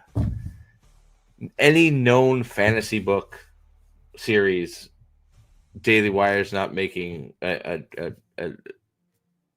series about. They're just not. They can't afford it. They don't have the skills to do it. Period. Apparently there's been a Dritz fucking series promised for a while that just hasn't come to fruition, which, I guess Salvatore's pissed off that it hasn't happened yet. But I don't know if it did. I have no idea. It's a good question.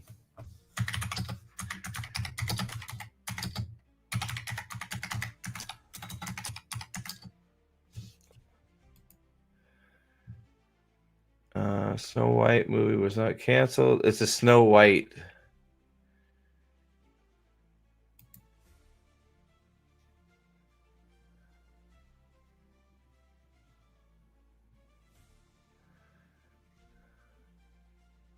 Is it? We're talking about the Snow White, or it doesn't say anything about Cinderella? Oh yes, the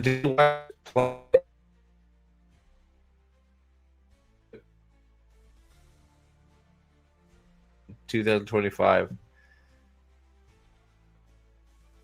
So if it's the Snow White you're talking about, yes, it was canceled. Yeah, we'll see. I know you're hyped up for this. I hope you're right and I'm wrong. Like I really do. I hope it's good. I hope it is. It doesn't have like some of that telltale bullshit in it, so that's a good thing. But like, we'll see what it's like, right? Excuse me. When does it come out? Oh, hold on. When...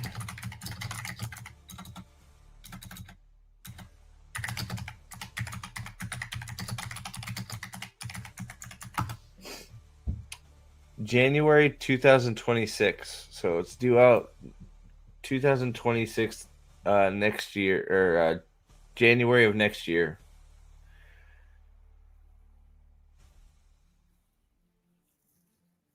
Yeah. yeah, the Snow White got canceled. So I don't know. We'll see. I mean, it would be good if it's any good. It would be good night, Sam. It'd be good, like it'd be nice to get an Arthur movie. So it's like it could be, oh, excuse me, could be a twofold thing there. If it's good, it's a good Arthur movie, right? So, it'd be nice to get one of those since for some reason we can't get a good Arthur movie either. I don't understand that either. Like, should be pretty simple. The best Arthur movie we've ever had was the Sword in the Stone cartoon, but Excalibur's close, but but that's old. So I don't know. And then Night of the Seven Kingdoms. It's hard to put any stock in anything because at least when HBO does it, because everything HBO does looks good. Excuse me, visually and effects wise, HBO knows how to do those things very well. So like, it's hard to put any stock in. It's gonna look good. So it's just a matter of if the story's good. So hopefully it is, because that could be good too. So, House of the Dragon, season 3 is out at some point too. So we'll see about that too. But and Rings of Power season 3, can't you wait? Oh my god, I have no idea when that's coming out, but yeah. So, yeah. So I've been going at it for much longer than I thought I would even be going at it tonight. So thank you all for hanging out. Yeah. Fucking fuck Predator Badlands as always. And yeah, I'll be back around with something. I got a few things rolling around my head to try and do. See if I can get some videos out or something. We'll see. But yeah, appreciate you guys all hanging out and having some fun. And we will hopefully talk to y'all very soon. No, I've been working, man. I haven't. Tactics is right where I left it. I've been working all week, so I've been sort of working on that. So I haven't played anymore. So, yep, it's right there where I left it, buddy. So it's still in the same spot. So hopefully I can get back at that too. So good night, and thank you all for being here. And we will see you on the next one. Bye. Thanks, guys.